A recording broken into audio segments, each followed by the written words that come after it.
The story starts with the main character thinking deeply about his thoughts as he sinks into the depths, especially whether he is surrounded by happy memories or by those that trouble him. This contrast comes up because, for him, the experience is very black and white. Right now, we see a man with red hair going into the watery abyss, trying to remember even his own name. He goes deeper into the darkness, which wraps around him completely, until a quick flash of light catches his eye, pulling him forward as if held by an invisible string. The world around him turns into a blur, while he is thrown into many different lives, each one ending in rejection, causing him to be cast out and then reborn in a cycle that feels never-ending. However, in this version, we see a man caught in chaos, gasping for air, filled with pain, a clear sign of failure shown in his quiet shout of frustration. The situation gets worse. He grabs a bottle, opens it, and drinks its contents in one urgent gulp.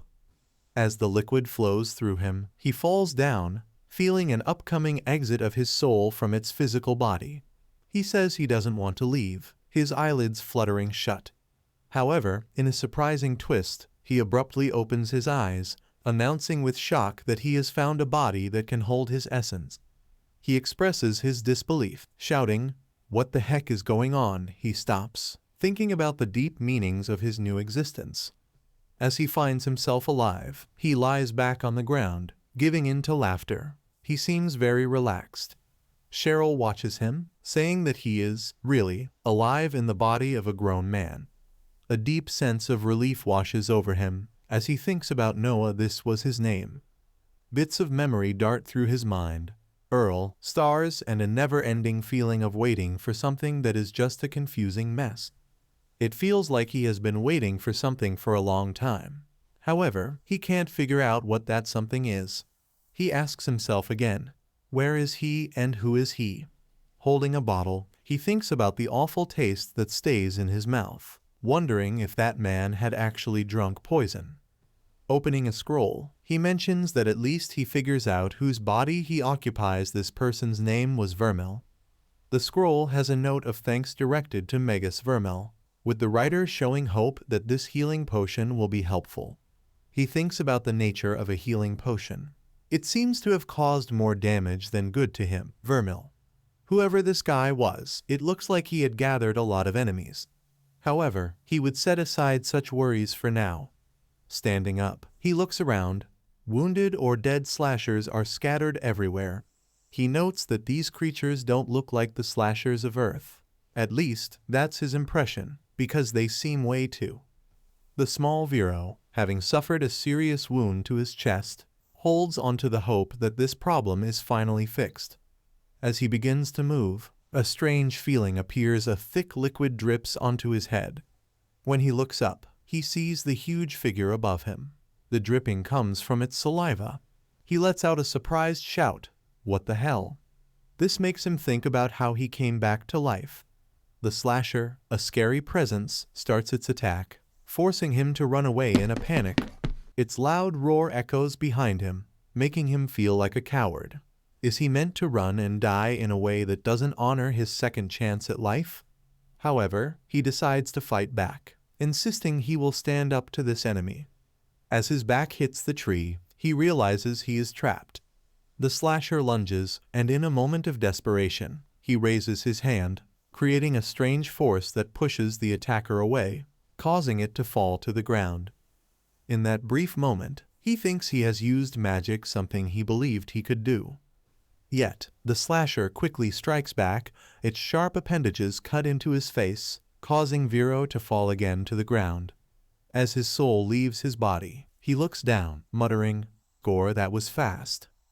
The speed of his death in this second life is, however, surprisingly sudden. Constitutes a record of sorts. As he ascends, he muses whatever. It is not as if he anticipated this existence to diverge significantly from his previous life. Suddenly, a realization dawns. Wait, his former life and the subsequent journey thereafter. He recollects that he has always maintained a belief in an existence that follows death. However, he never thought it would mean enduring an endless queue for something so elusive. A fissure appears before him. prompting Noah to comment that the new realm is so dull he is beginning to conjure fantasies. Here, the only option is to engage in imagination and reflection upon his life, which, to be honest, was hardly remarkable. He never experienced the joys of marriage, nor did he have children, and he never matured into old age. All that remained was a seemingly pointless degree. Still, he found immense satisfaction in teaching, cherishing moments he is reluctant to let go. Yet, fate has a frustrating quality. The very job he loved made his colleagues give up their sick days to prevent his termination. Ultimately, this proved unimportant as years passed hundreds, thousands. He lost track. His only effort turned into a step forward whenever the line moved, lost in the endless dullness he thinks about. He fought hard until he reached the front, where fate was waiting for him. He found himself in front of the goddess of fate, who said that his name was Noah Vyas and that he had died at the young age of 26. Also, she mentioned that he had been a big influence on 84 of his students. The goddess told him that many prayers had been said for him. Noah let out a sigh, feeling relieved that, at least, his life hadn't been a total waste. However, the goddess of faith disagreed, saying that his life had actually been lived well. Noah then asked if she was God. She explained that she was Renewal, one of the many goddesses connected to reincarnation. However, she encouraged Noah to drink from the well of the waters of life, promising him that by letting go of the memories from his past life, he would move on to his next one. To his surprise, Noah wondered if he would have no memories at all. His students were included in that. The goddess of reincarnation seemed shocked by his one concern, and, at that moment, a crack appeared, leading to an explosive disaster. Noah thought about how ridiculous his situation was, shouting in disbelief, "Can something like this even happen in the afterlife?" This made him reflect on who that menacing Dark Lord really was. He emerges with his sharp blade-like tool, proclaiming a sense of renewal for my beautiful flower. He conveys to the goddess of reincarnation his deep longing for her presence, while also aiming his weapon towards her. The goddess, however, fights back with a force that suggests he must enjoy his repeated losses, creating a shield of protection to surround her. The Dark Lord tries to attack her, yet the shield successfully keeps her safe from harm. She finds herself unable to maintain the defense and the shield eventually breaks.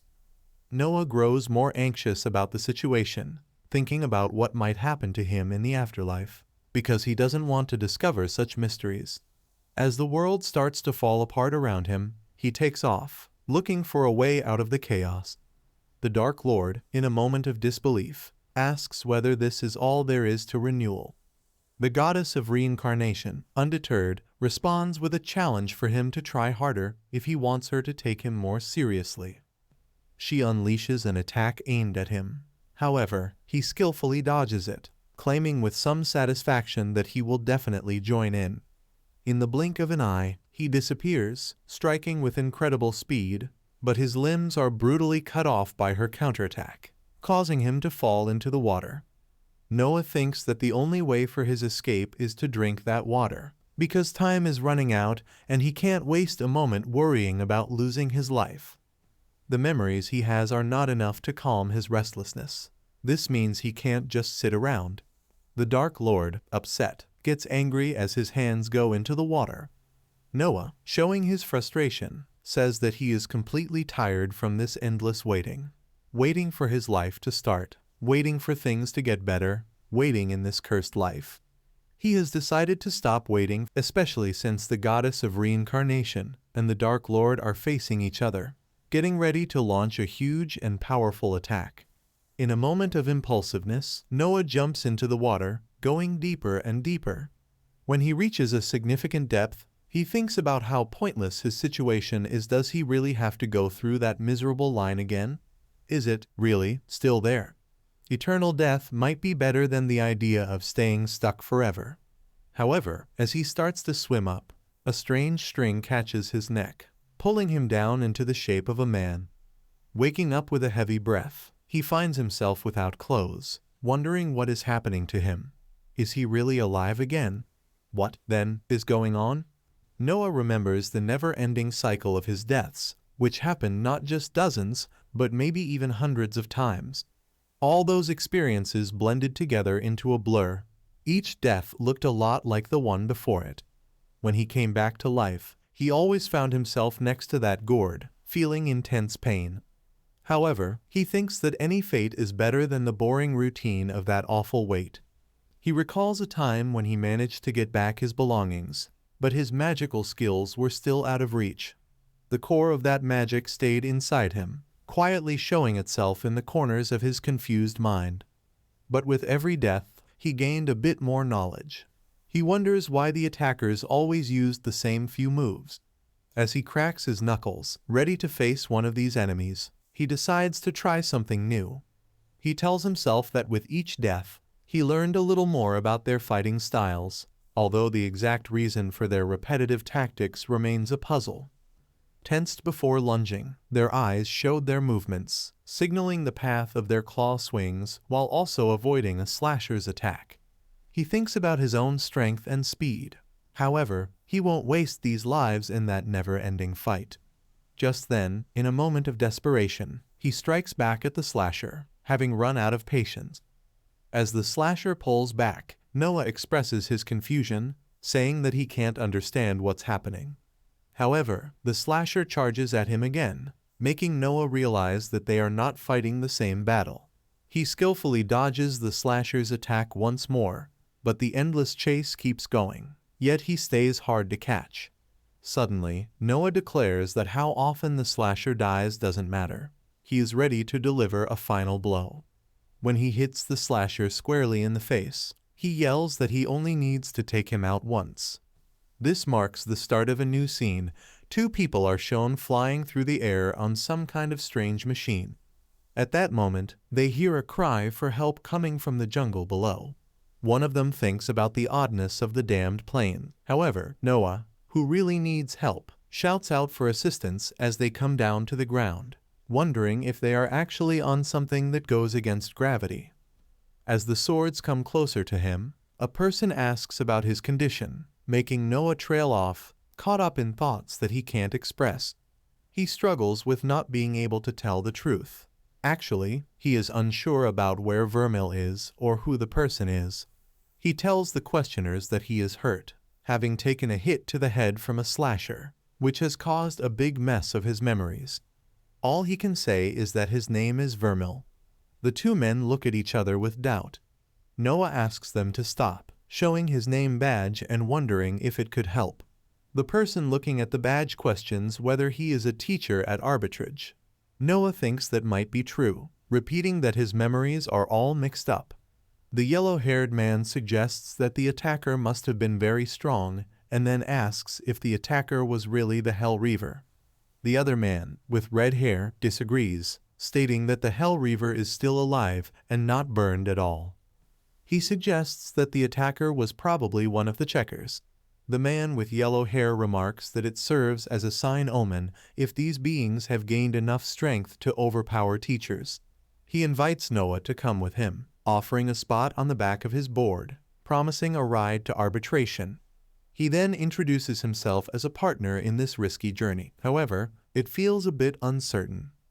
As Frederick, playing the role of Noah, lands on the magical sword, he thinks about how risky this adventure is. Frederick, feeling his nervousness, gently taps him on the shoulder and tells him not to be afraid of being so close. He wishes to steer clear of the problems that come with a dead arbitrage professor. However, while standing on the soaring blade, Frederick lets out a loud scream aimed at the arbitrage. Because of this, the sword rises from the ground. They fly through the clouds, showing a wide view below them. Frederick thinks to himself, wondering who the Professor, Vermil, really is and guessing that many people must know about him. Although he glances at Noah, he considers the troubling chance that the person who wanted to harm him might actually be someone he knows. Noah, holding on to him tightly from behind, realizes that staying alert is crucial. He knows he is just as exposed now as he was in the forest, making him unaware of who his enemies could be. Frederick then tells Noah that they have arrived at their destination, the apartment city, famous for having one of the continent's best runic schools. As Frederick lands on the ground, he makes a welcoming gesture to Noah. In this moment, Noah thinks that, although there are dangers around, this place could be a great spot to learn and master the arcane arts. After all, what could be better than studying in a real academy? He just needs to get through the challenges that lie ahead. In an effort to avoid attracting too much attention, Frederick tries to reassure Noah, saying that he shouldn't worry because he is supposedly in capable hands. However, Noah starts to think that, instead of getting real help, he might be exposed as a fraud, which would turn him into a permanent lab rat. Just then, footsteps echo through the academy's stairwell. A man, with his hands tied behind his back, comes closer and asks about the rumors of Vermil's return, showing his disbelief about someone just being absent. Noah, confused by the man's tone, replies that he doesn't know anything about it, blaming his ignorance on a head injury that has caused him to have serious memory problems. The man, seeing Noah's obvious struggles, asks if he can remember who he is. In a moment of desperation, Noah takes a wild stab. "Are you a doctor?" The man sighs and brushes off Noah's attempt to make light of his profession, saying he should at least pretend to care. He then introduces himself, causing Noah to remember that his name is Richard. He specializes in healing runes. Suddenly, Richard places his hand upon his chest. This is when he channels his magical abilities and suggests that they should investigate what lies within Noah. However, Noah feels a bit unsure about this. Although he trusts Richard, he wonders what they might discover. Fearful and anxious, Frederick shoots a glare at Noah, warning him not to reveal that he is not, in fact, Vermil. However, Richard jumps in before Frederick can finish his thoughts, saying that Noah is human and was just trying to find his way around. Richard describes this oddly Vermil as his mind is tangled in confusion. Noah, looking nervous, suggests that he believes his condition will improve with enough rest. After all, that is the best cure for amnesia, isn't it? More importantly, he wonders if it's okay to say that the former Magus Vermil no longer exists. Richard notes that they should find out the truth, since there seems to be nothing left to fix. Time, he insists, will show if recovery is possible. Noah thinks this is a sad situation, especially considering the clear hatred aimed at Vermil. Could it be that he is the one who gave the poison? Richard thanks Frederick for successfully bringing the Magus and promises that his efforts will be recognized. Frederick responds, suggesting that any honorable person would have acted the same way, and he sends his best wishes to the Magus. Richard proclaims his intention to tell the headmaster about both Noah's return and his current situation. He then asks Noah if he remembers where his room is. Richard, in a moment of frustration, lets out a sigh and says, "Of course not," telling Noah to follow him. Frederick, however, rises into the air on his flying sword, leaving Richard to deal with the messy situation by himself. He guides Noah to Magus Vermil's room, and then Richard asks for the key. Noah, somewhat indifferent, shrugs, which causes Richard to wave his hand, casting a spell on the door. "Over why," he says, and as if reacting to a silent order, the door swings open, revealing a room in complete disarray. Everything is in a state of total chaos and disrepair.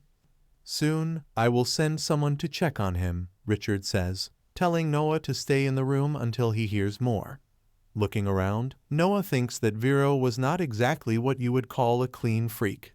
However, Richard shuts the door behind him, leaving Noah to struggle with a strange feeling. Although he can't say exactly what it is, he gets the sense that Richard knows more than he shares. Each move he makes pulls him deeper into a mess of scattered papers, making him curious about where all this chaos comes from.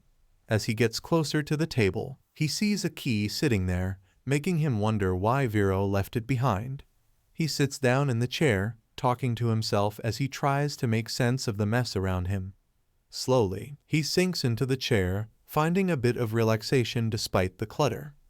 As he rests one leg on the table, looking over the messy papers in front of him, he mutters to himself the realization that he is, once again, a teacher.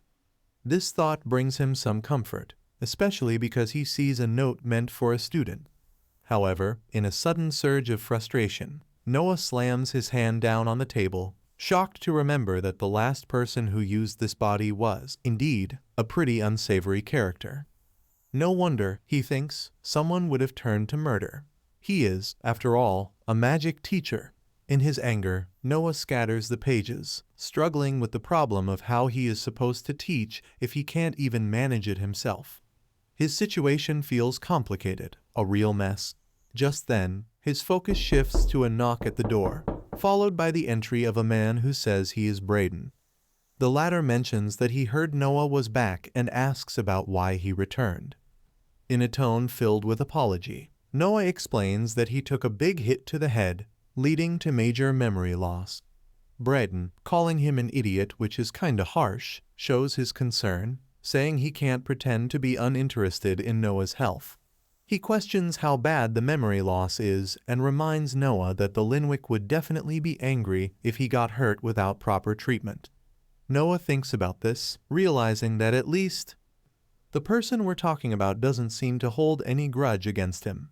This is really lucky, especially when you think about how strong his arms are. Braden says he has a lesson coming up in about 1 hour. However, if things get really bad, they might get another teacher to take over. Noah jumps in, saying that sounds good, but before he can finish his ideas, Braden cuts him off, saying they could find someone to do a thorough check on him.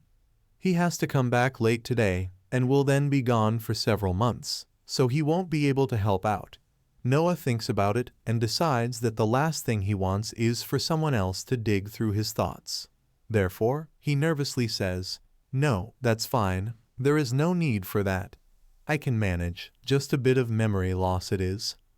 He then asks where his class is.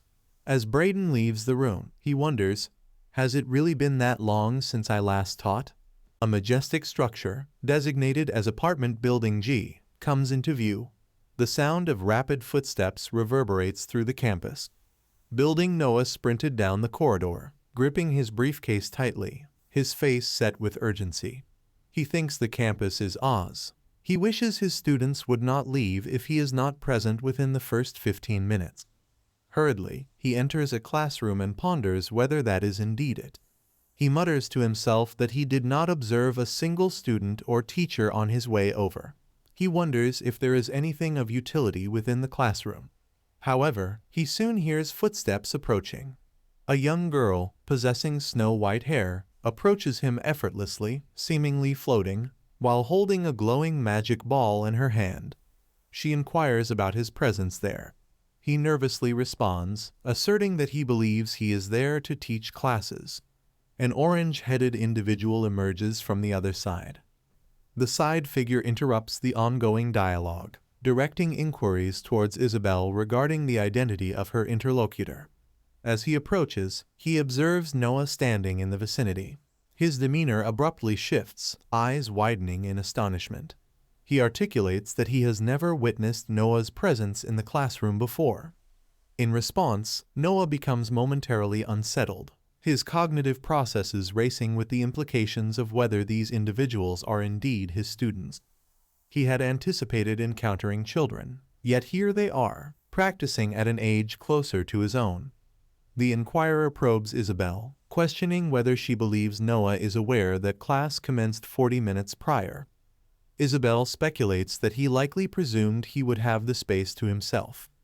Upon witnessing the two engaged in an intense conversation, Noah clears his throat, attempting to redirect Isabel's focus toward him. He resolves to maintain an air of nonchalance, concealing his true intentions in hopes of winning over a few students. With a thumbs up and a cheerful smile, he encourages them to embrace the class experience. Isabel, perplexed, queries Noah's intentions, to which he replies that he is merely present to teach. She subsequently confides in her friend about her perception of Noah's altered demeanor. The accompanying individual concurs, pondering the peculiarities of Noah's behavior. Noah asserts that they will. One must excuse his obstinacy. He has sustained a blow to the head, resulting in minor memory impairment.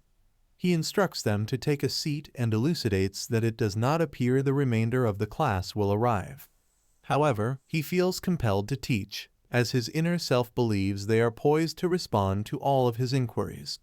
They inform him that there is no remaining class, he is essentially left with only them.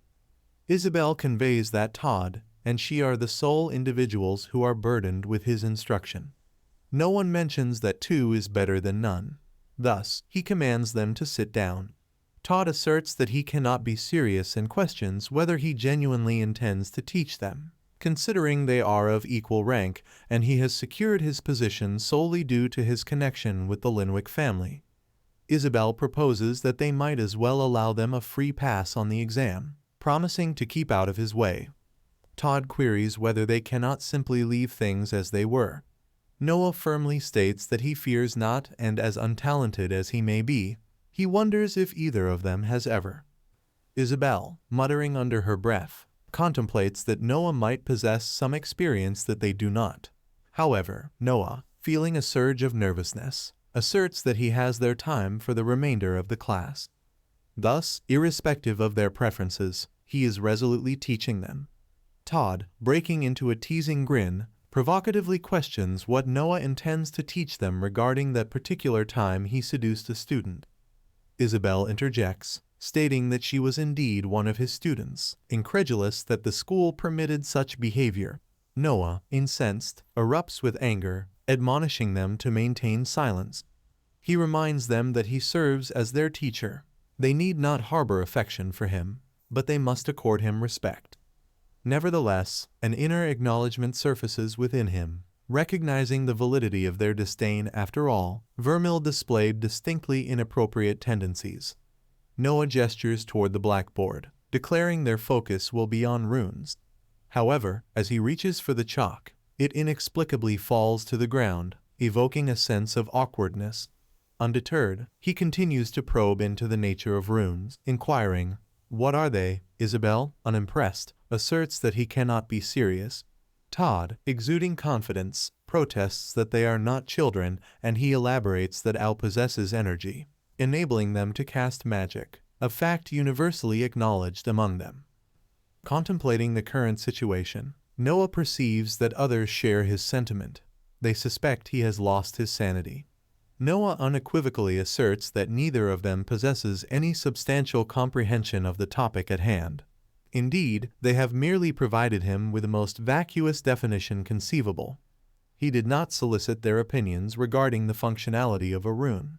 Rather, he sought clarification on its essence. Their responses, tinged with exasperation, prompt Isabel to inquire about Noah's intentions. In turn, Noah experiences a surge of satisfaction, for they have unwittingly engaged with his provocation. As he diligently inscribes his thoughts on the blackboard, he observes that they acknowledge the operational aspects of a rune, yet they remain oblivious to its fundamental nature. This lack of understanding renders them incapable of effectively employing such a tool. Although Noah harbors uncertainties regarding the true nature of Al, he is undeniably cognizant that very few individuals grasp concepts at their foundational level. Todd, visibly distressed, confesses his ignorance and Isabel concurs, claiming her own lack of understanding.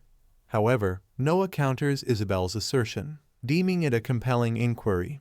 He proposes a discussion on the broader implications of magic, questioning its potential capabilities. She rolls her eyes and asserts that it is devoid of merit.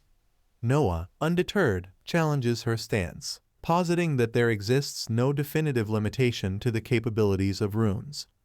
Todd elucidates that one can utilize only a singular rune at any given moment.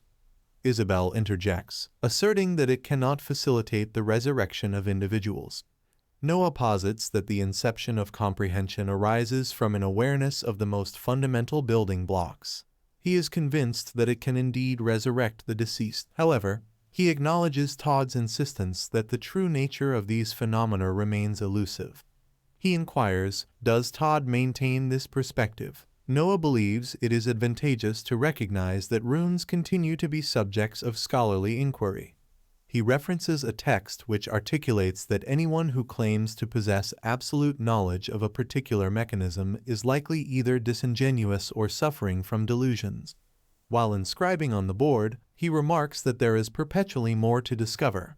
They are momentarily taken aback, prompting Todd to query whether that is his designated space. Noah mutters affirmatively. It is, in fact, a run. They exclaim in astonishment at his recent illustration. Noah, apprehensive, begins to feel he has made an error. He clearly ought to have refrained from such an act. Todd then questions whether he is merely permitting them to examine it without charge.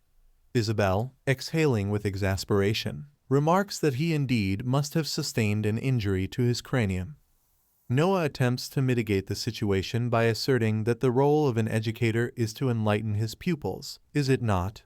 Whilst grappling with his own tumultuous thoughts, he believes he must exercise caution regarding the manner in which he poses the forthcoming inquiries.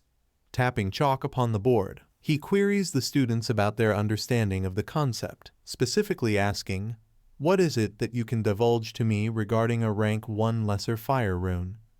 Noah ponders the hierarchical nature of runes, questioning whether such classifications genuinely exist. He proceeds to ask a lesser rune what precisely renders it inferior.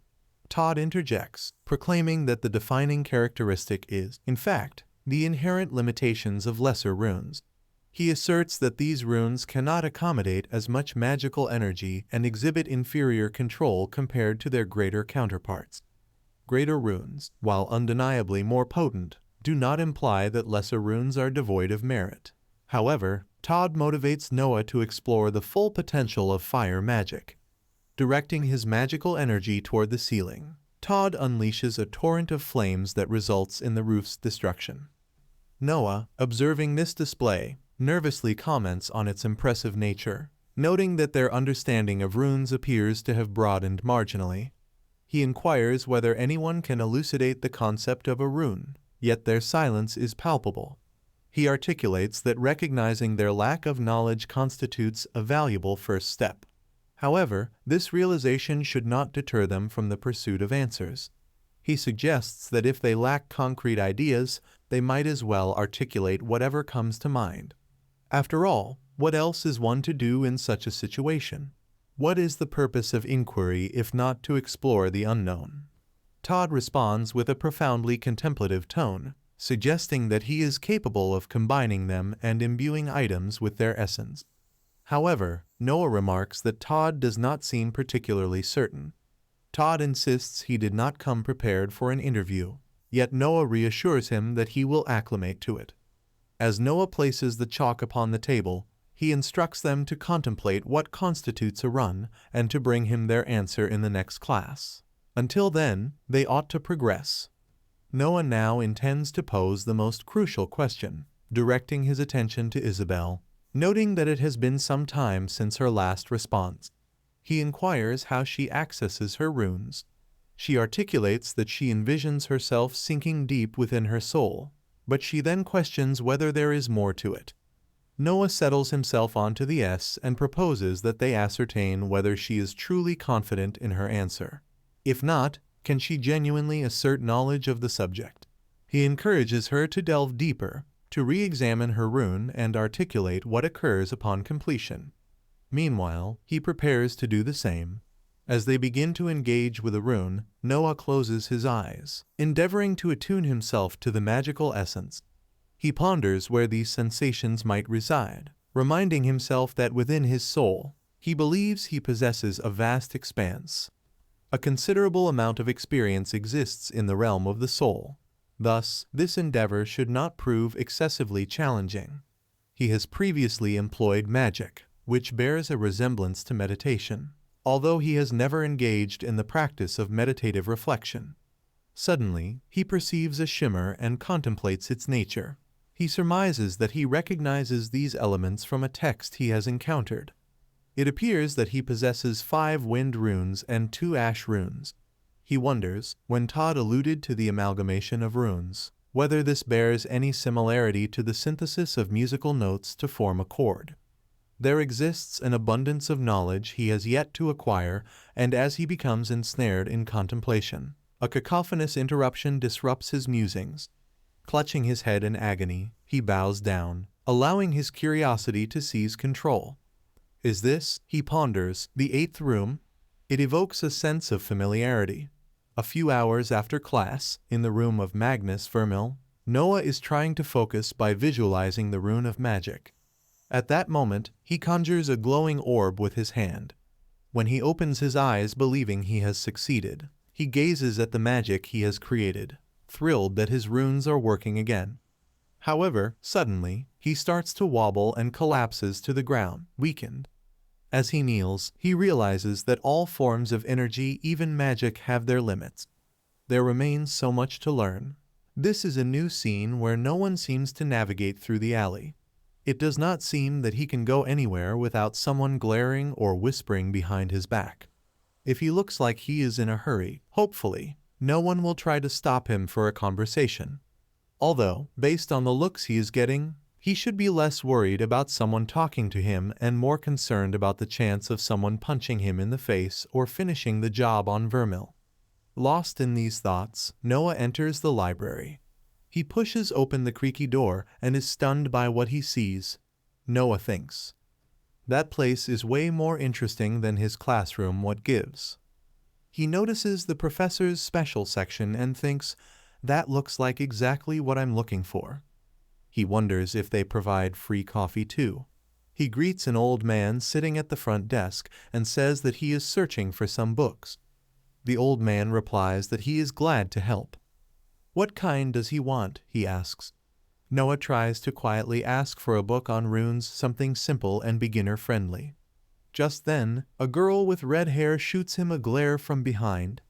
The girl, who seems familiar, scoffs and shows that she can't be serious. She whispers that the Linwick family has sunk lower than she expected if this is what he has come to. Noah turns nervously and wonders who she is. She questions whether he can't find something that basic with his own family's resources. Noah retorts that using Linwick resources for something as mundane as that would be a waste. Furthermore, why would he need their time when he has all the references at hand? She blinks repeatedly, thinking that this is a new perspective from him. However, she mutters that it's still foolish, but she supposes even he is not completely dim-witted. Sufficiently, he continues to bang his head against the wall. However, she cannot claim to be impressed. Looking for introductory books, she points her finger at him, where magical energy is visibly emanating. She remarks that his position as a professor at rank 1 is rather pathetic, but who can really say?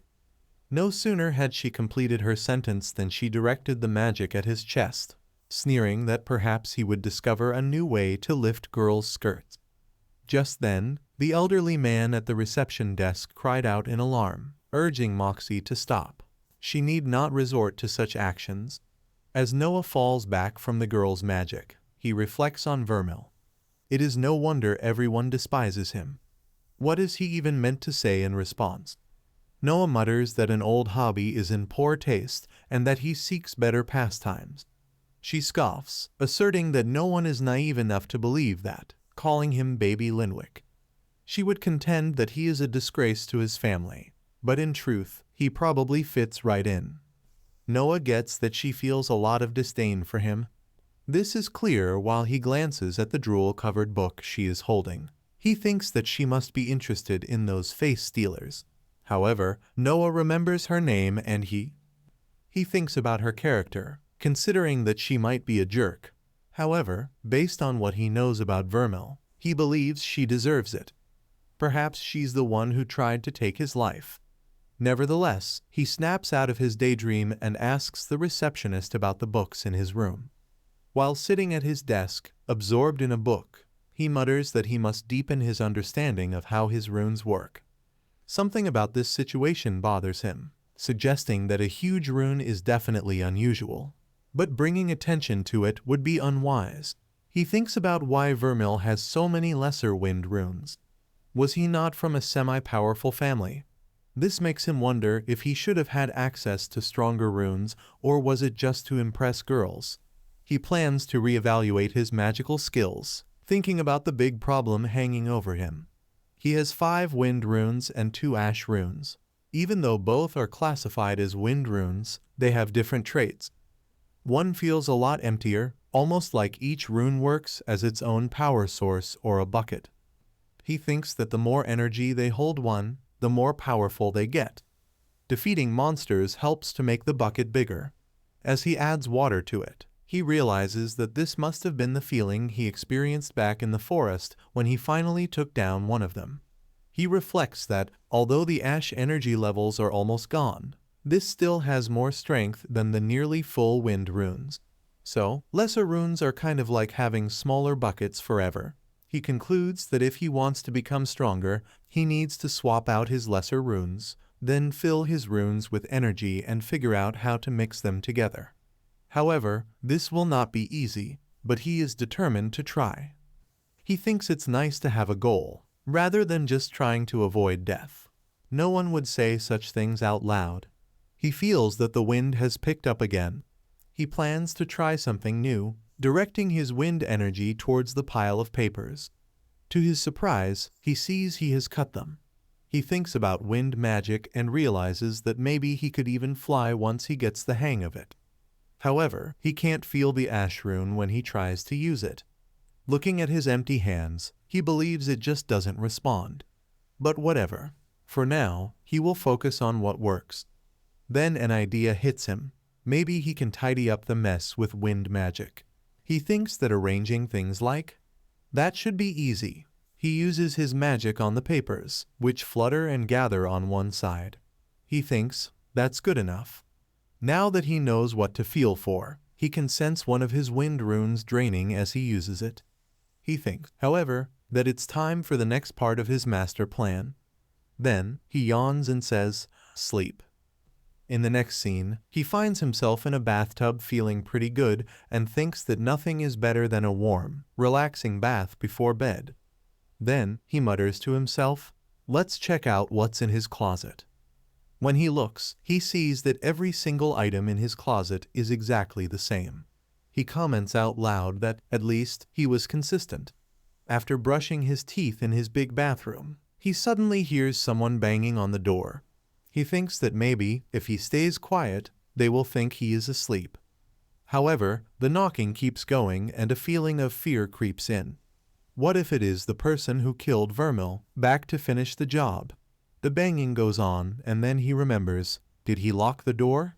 Just then, a girl slams the door open. Noah hides in terror, thinking he is as good as dead, as she steps inside. The room where she slips by stepping on the scattered papers is really chaotic. She crashes to the ground with a loud impact. Noah, who is crawling toward her, becomes startled. He wonders if she truly slipped on his papers. Checking her pulse, he asks if she is okay. However, he soon realizes he can't feel her pulse. Panic sets in as he thinks about the implications. They are going to think that he killed her. Just then, Moxie enters holding a sword and kneels down. Noah cries out, swearing that it is not what it looks like. The girl comes to him with the sword, and Noah gets frightened and says, "You're wrong, I wasn't doing anything to her, and I didn't hurt her." He gets extremely nervous that she will stab him with the sword, but she doesn't say anything and simply pretends that everything is fine. Then she says, "Have you started doing comedy?" Noah, perplexed, asks how the girl got hurt. The girl appears shocked and responds, "Are you overtraining too much?" Noah is confused and doesn't get it because the girl had actually been injured out of love, though she doesn't know so. Noah panics and says, "What's happening, and who are you?" The girl stares at him and says, "You're a real comedian." "Do you know what a face stealer is?" Noah queries. "What's a face stealer?" The girl says, "A face stealer is one who occupies a body after someone has died." The girl in question is already dead, and someone has occupied her body, but Noah doesn't know this and requests clarification. Irked, the girl reminds him that he was issued a warning paper indicating all, which he never read. In life, Noah had been experimenting with wind magic using the paper. The girl goes ahead and inquires of him how he ended up killing her without knowing she was a face stealer. While we understand what killed her, Noah doesn't enlighten her on the truth. After revealing all, Noah inquires if a face stealer can simply take over a corpse, to which she affirms, making him think, "Then I have to be cautious of anyone whom I leave behind." The girl says, "I don't know why a face stealer would be here in the first place. They only get attracted to magic, but no one practices in their room and risks the destruction." She reiterates that it's better if this is kept between them, saying, "Don't tell anyone." Noah says, "I don't do things for free." The girl misinterprets and thinks Noah wishes to do something bad with her, which makes her approach him in an enraged state. Noah makes it clear, "No, that's not it.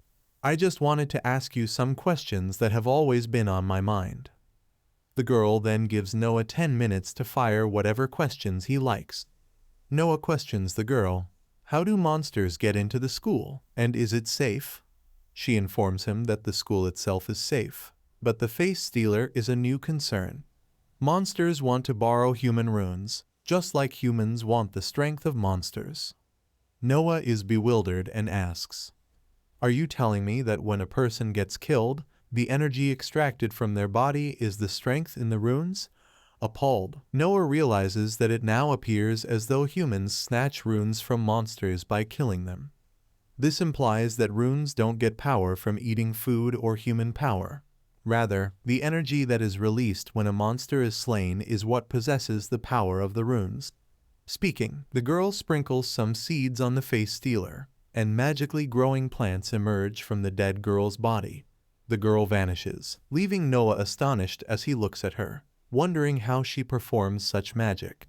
He is a little afraid, not knowing if she meant to hurt him, and he still doesn't know who is trying to hurt him or who is not. The girl then utters to Noah that he's a professor in school and he teaches magic, but he's asking questions like a child.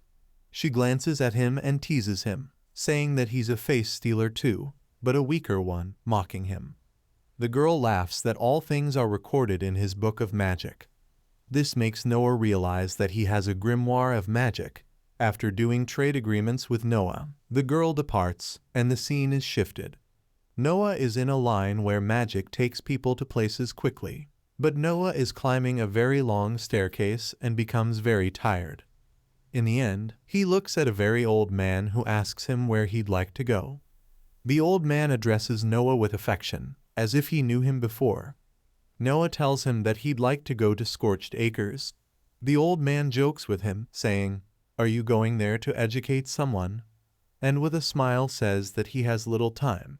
Then the old man picks up Noah out of nowhere, as if he were a cannonball, and Noah experiences the feeling of being shot from a great cannon. The old man jerks the trigger, and Noah blasts off with such velocity that he is in serious fear of crashing to the ground, fearing he might die because this is his first ever encounter of making such a journey, and he doesn't know what is to befall him. The setting now changes to one where a man has come to the school in a bid to meet Noah. He is conversing with a man he addresses as father. The man seems suspicious of Noah behaving any differently, and then the other says that he doesn't know what Noah is doing, but that he has a mission to fulfill that was given to him. Vermil has been entrusted with something important that he must do, although Noah is unaware of it. Later on, we see Noah getting ready to land. He feels like even if he crashes, but slows down and lands safely, we know that he has been returned to where he fought the monkeys and got killed. He climbs a big tree there and continues reading his magic book. Here, Noah learns about the runes and how to cast his magic. He has come here to fight the monkeys and practice his magic. Noah realizes that he can exchange runes with other runes, so he attempts to convert his wind runes to higher vibration runes, rank 1. This rune only shakes things in that if he comes into contact with the ground, it deteriorates with vibrations. He first destroys his wind runes and then repurposes them for the new runes. When he learns and obtains new power, he goes out searching for the monkeys and encounters a monkey devouring the meat of another monkey. He uses wind magic and slashes the monkey in the air with his hand. as though he could slash any human using the wind as a sword. Then, he proceeds deeper and encounters a very huge monkey with two small monkeys. Noah uses wind magic and immediately kills the two small monkeys. At this angle, the huge monkey directly approaches Noah, but as it is coming towards him, he tries to slash it with his wind magic. But somehow it is impossible because of its speed. Then, the big monkey kills Noah once more, and his soul goes out of his body. He continues dying again and again, but eventually kills the big monkey. Then, he transforms himself and goes back where the old man had sent him. The old man is shocked to find Noah and asks if anyone had assaulted him. Noah doesn't answer and, being extremely weary, departs. Next, Noah proceeds to go and teach his pupils since he hadn't reported to work the previous day. Weary, he instructs a bit about mixing runes. The students tell him that if 7 runes are mixed, it produces a very strong rune. But there is a very dangerous issue with this. After having mixed 7 runes, one may feel a lot of agony in the body and won't be able to control it, which can cause interior injuries. These wounds may take a year to heal. Then, Noah concludes today's class since he is extremely exhausted after all the battles. The 2 students are surprised to find Noah talking so well and kindly. After class, the students depart, and Noah departs too. After 2 days, Noah was thinking and sitting. If I employ more magic, it gives me a headache. All of a sudden, a huge monkey-shaped shadow appeared in the window. When Noah peeped in, he saw nothing and thought, maybe I'm sleepy, that's why I'm seeing things like this. He examined his wind and vibration runes, which were functioning properly. If these 2 runes are functioning, then why aren't the ash runes functioning? What am I doing wrong? He questioned aloud. Suddenly, he lit a candle and incinerated a piece of paper to produce ash. As he restrained the ash, he knew he could control the ash runes just as well as the wind runes.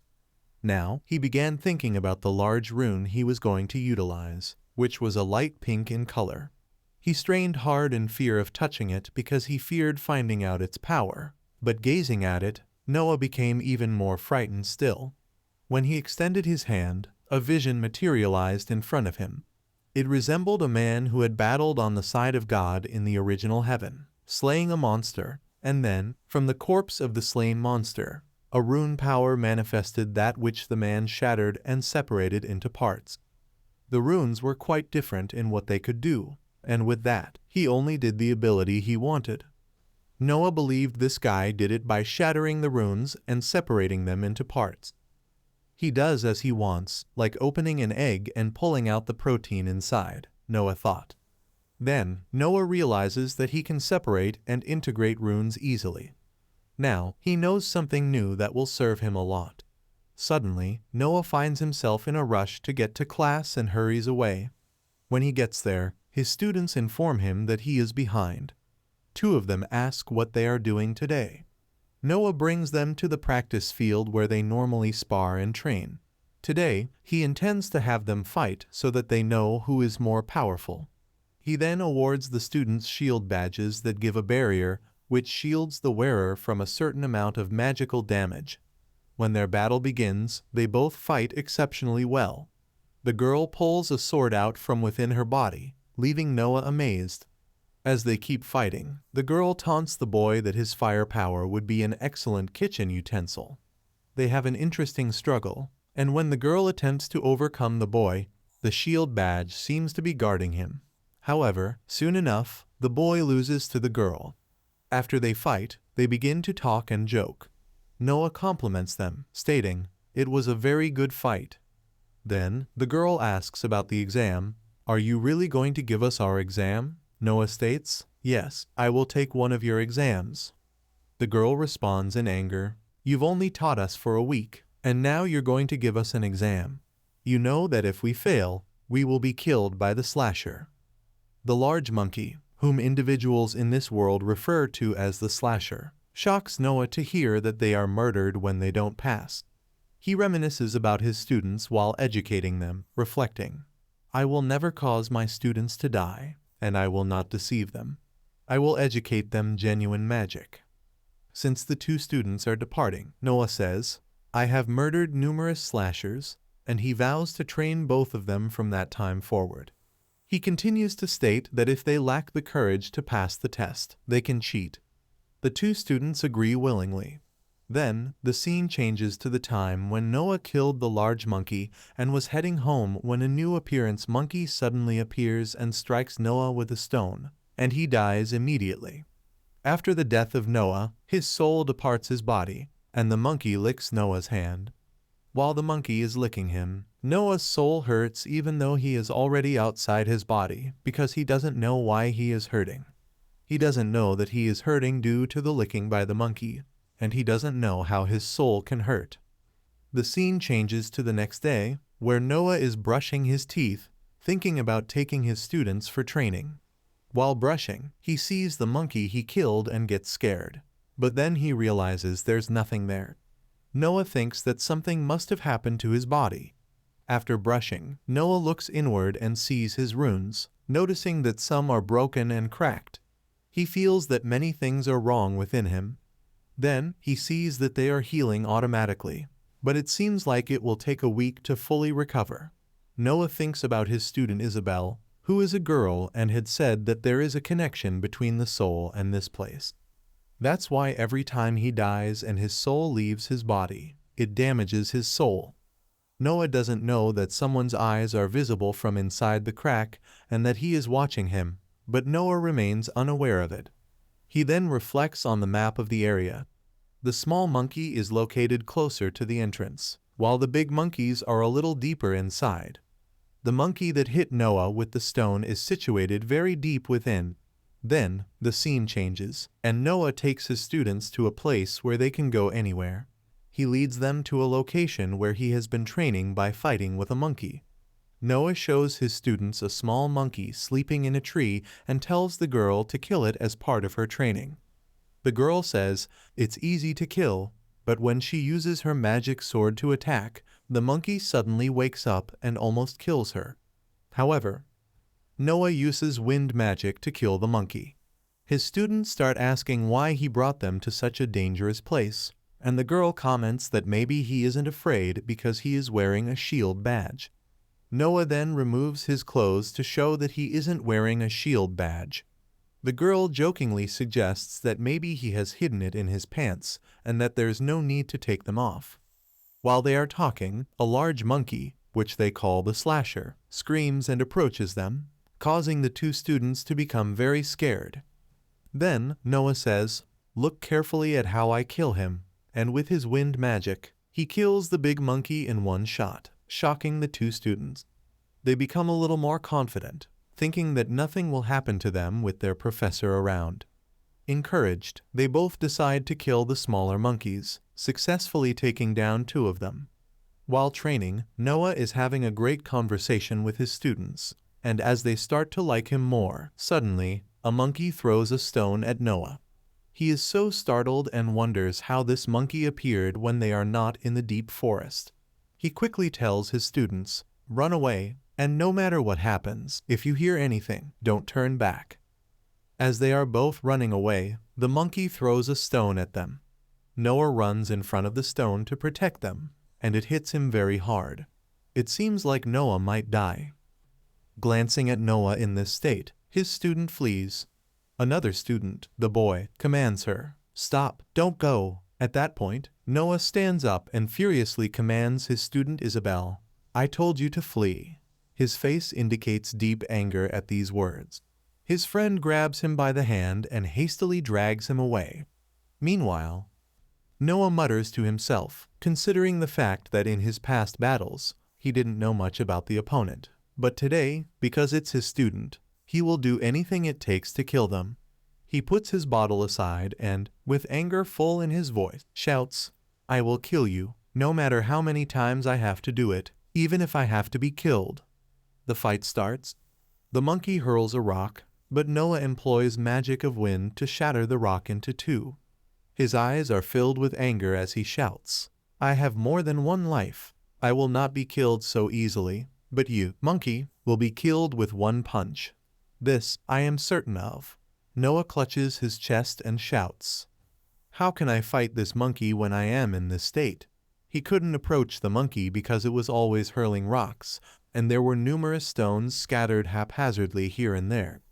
Noah wasn't able to utilize his wind magic from so far away in order to cut through the rocks since his aim wasn't that fine.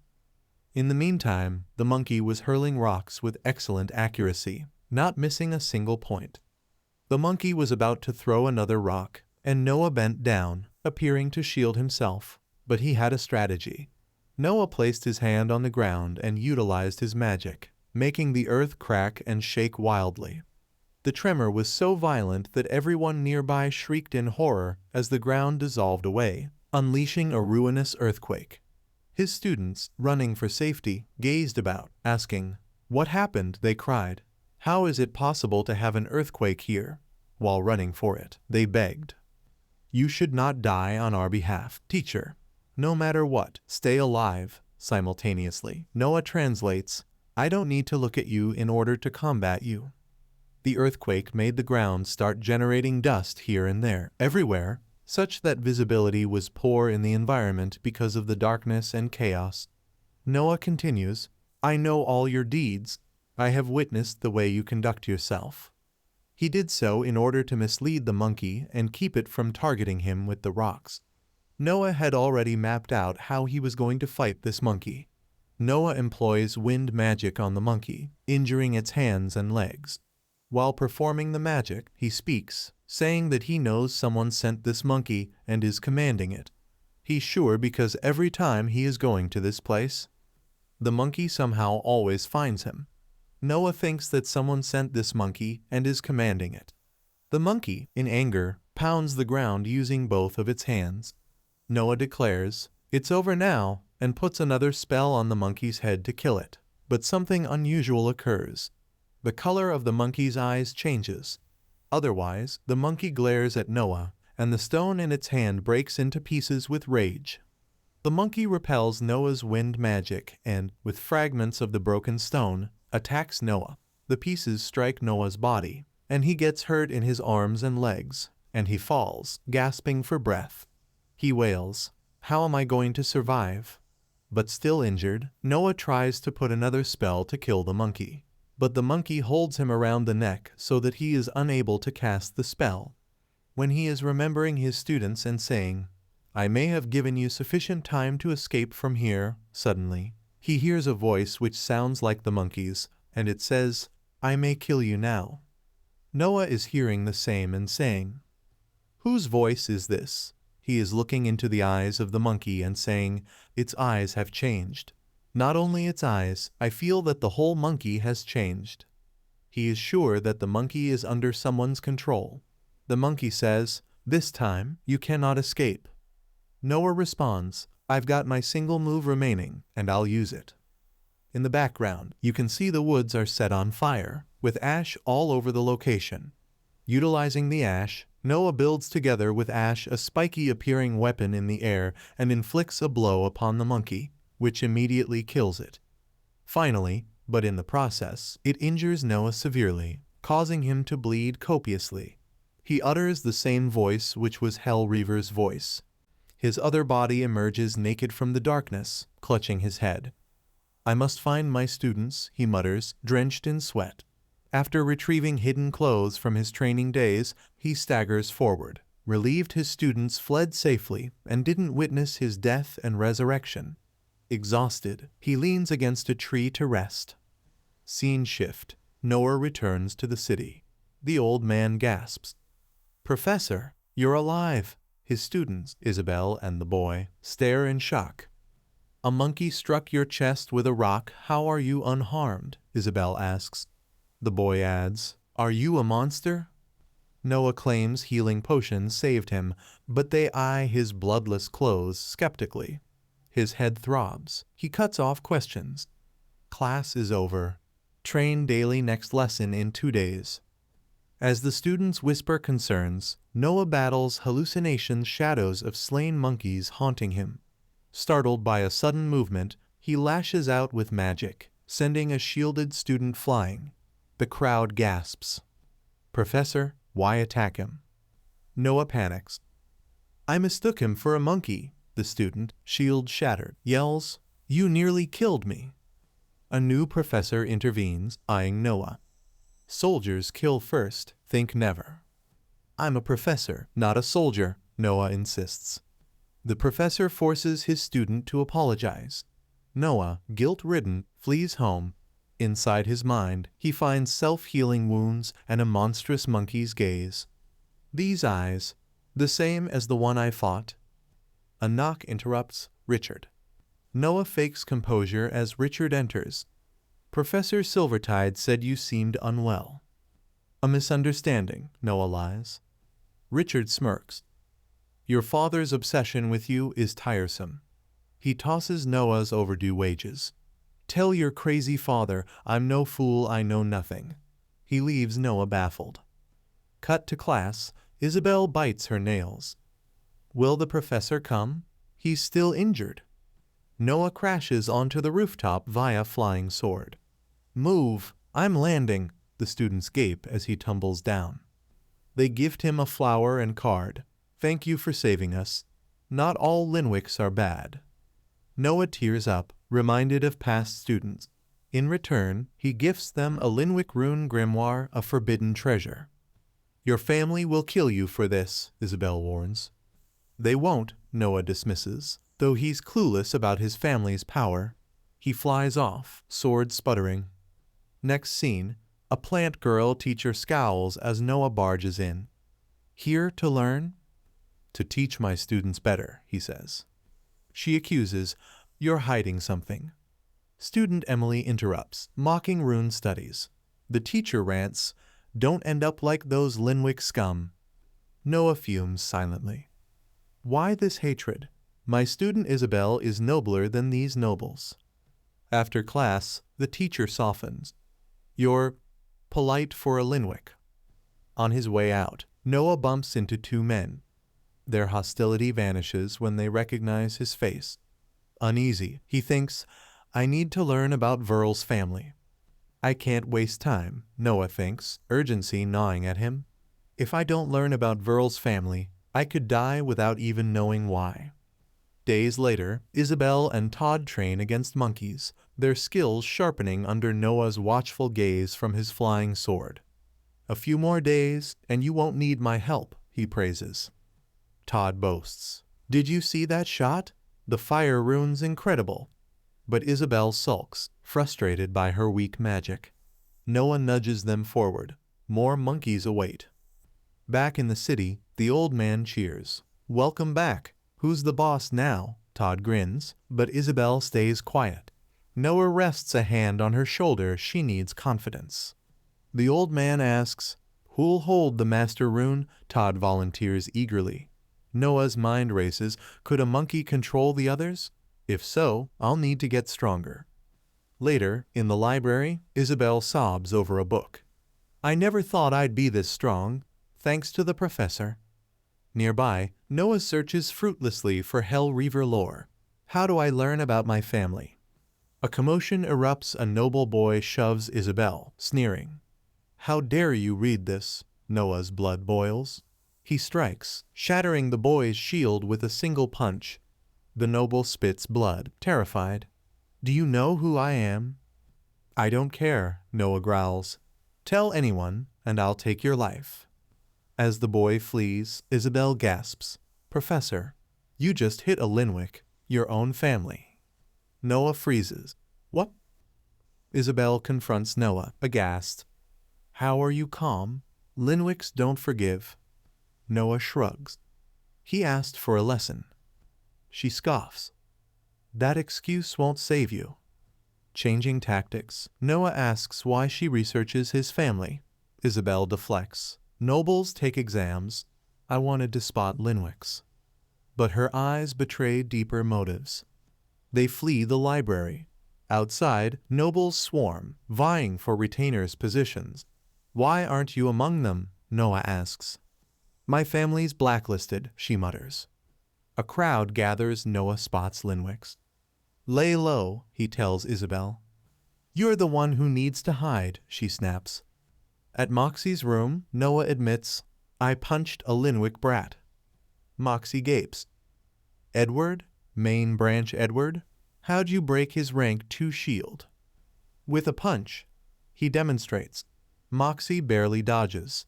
Damn, worm. You've improved. She warns.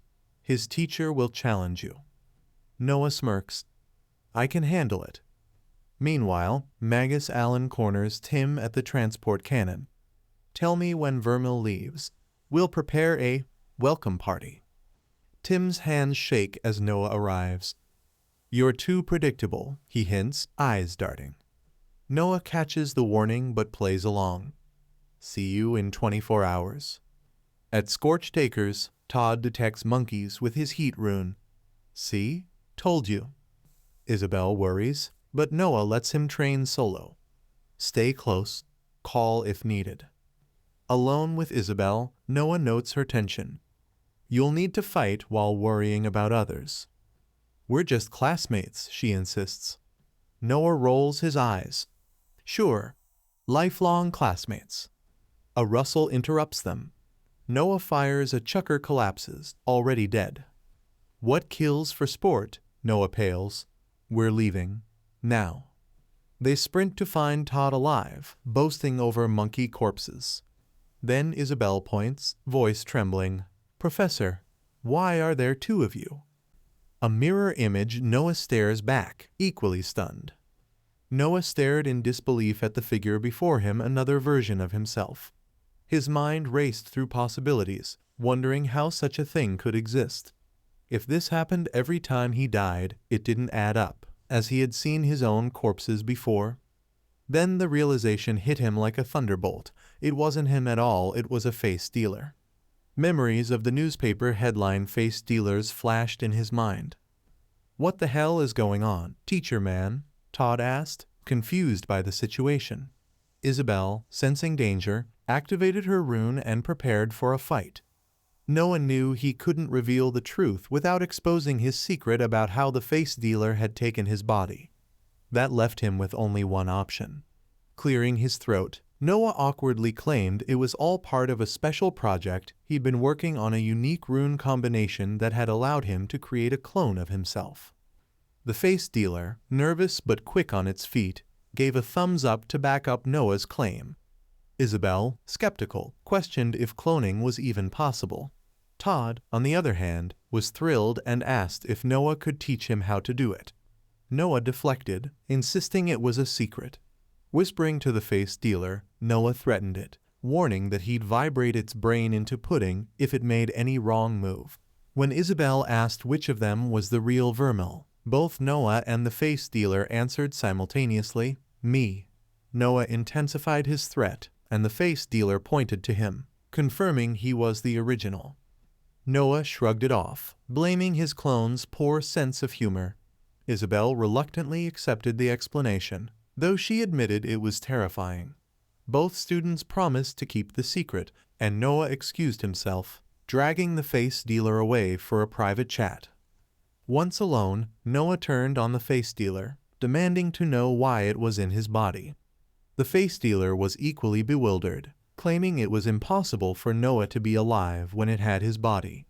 Noah clarified it was one of them, referring to his unique situation.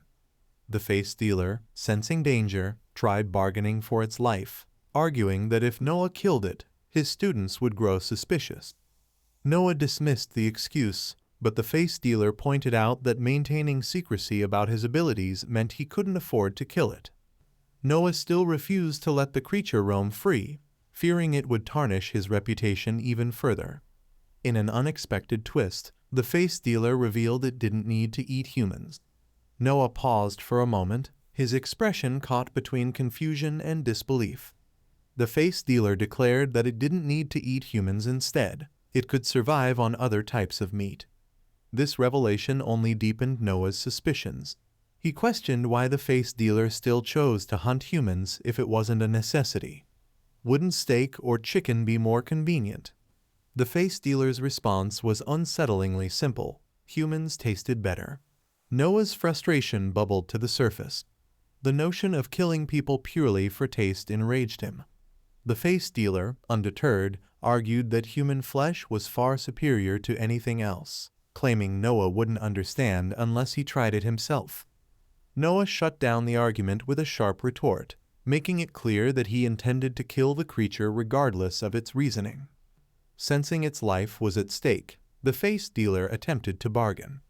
It offered to give up eating humans if that was the price for survival. Noah remained skeptical, questioning how he could trust a creature like this. What would stop it from betraying him or fleeing the moment he turned his back? The face dealer tried to lighten the tension by joking about changing its form into a cow, dog, or bird, insisting that birds were cool. But Noah wasn't amused. He pointed out that even in another form, it could still cause harm. The face dealer sighed in exasperation, lamenting its misfortune in encountering Noah, someone capable of returning to life. It pleaded for reason, admitting it didn't want to face the great beyond. Noah responded bluntly, saying the afterlife wasn't as bad as the creature feared, mostly a lot of waiting, in his experience. But his patience was wearing thin, and he warned the face dealer that time was running out unless it could offer a compelling reason for him to spare it. The face dealer struggled to come up with a solution, stammering in desperation. Finally, Noah declared that its time was up. Surprisingly, he admitted that the face dealer seemed almost nice, which felt odd to say to a bloodthirsty cannibal. The face dealer, grasping for a lifeline, shouted that it would swear on its runes. Noah reacted swiftly, almost attacking it with a projectile, and mocked the idea of a simple promise being its best offer. But the face dealer explained that a rune oath was binding. If it broke the oath, its runes would shatter. Intrigued, Noah decided to test the concept. He swore an oath on his own runes, vowing to kill the face dealer if it didn't follow his exact instructions for the next minute. To his astonishment, chains wrapped around his runes, confirming the oath's validity. He marveled at the unexpected success and then demanded the face dealer swear its own oath, warning that he wouldn't offer a second chance. Reluctantly, the face dealer agreed. It swore not to hunt or eat humans, to work with Noah until they mutually agreed to end the oath, and to act in both of their interests during that time. In return, Noah would help it gather runes. After considering the terms, Noah found no glaring loopholes and accepted the deal, noting to himself that perhaps this could turn into a fruitful partnership. They sealed the agreement with a handshake, and the face dealer sighed in reluctant acceptance. Noah remarked that cooperation was better than death. Returning to his students, Noah was met with curious gazes. Todd was the first to speak, asking where Noah had been. Before he could finish, Isabel interrupted, asking about Noah's clone.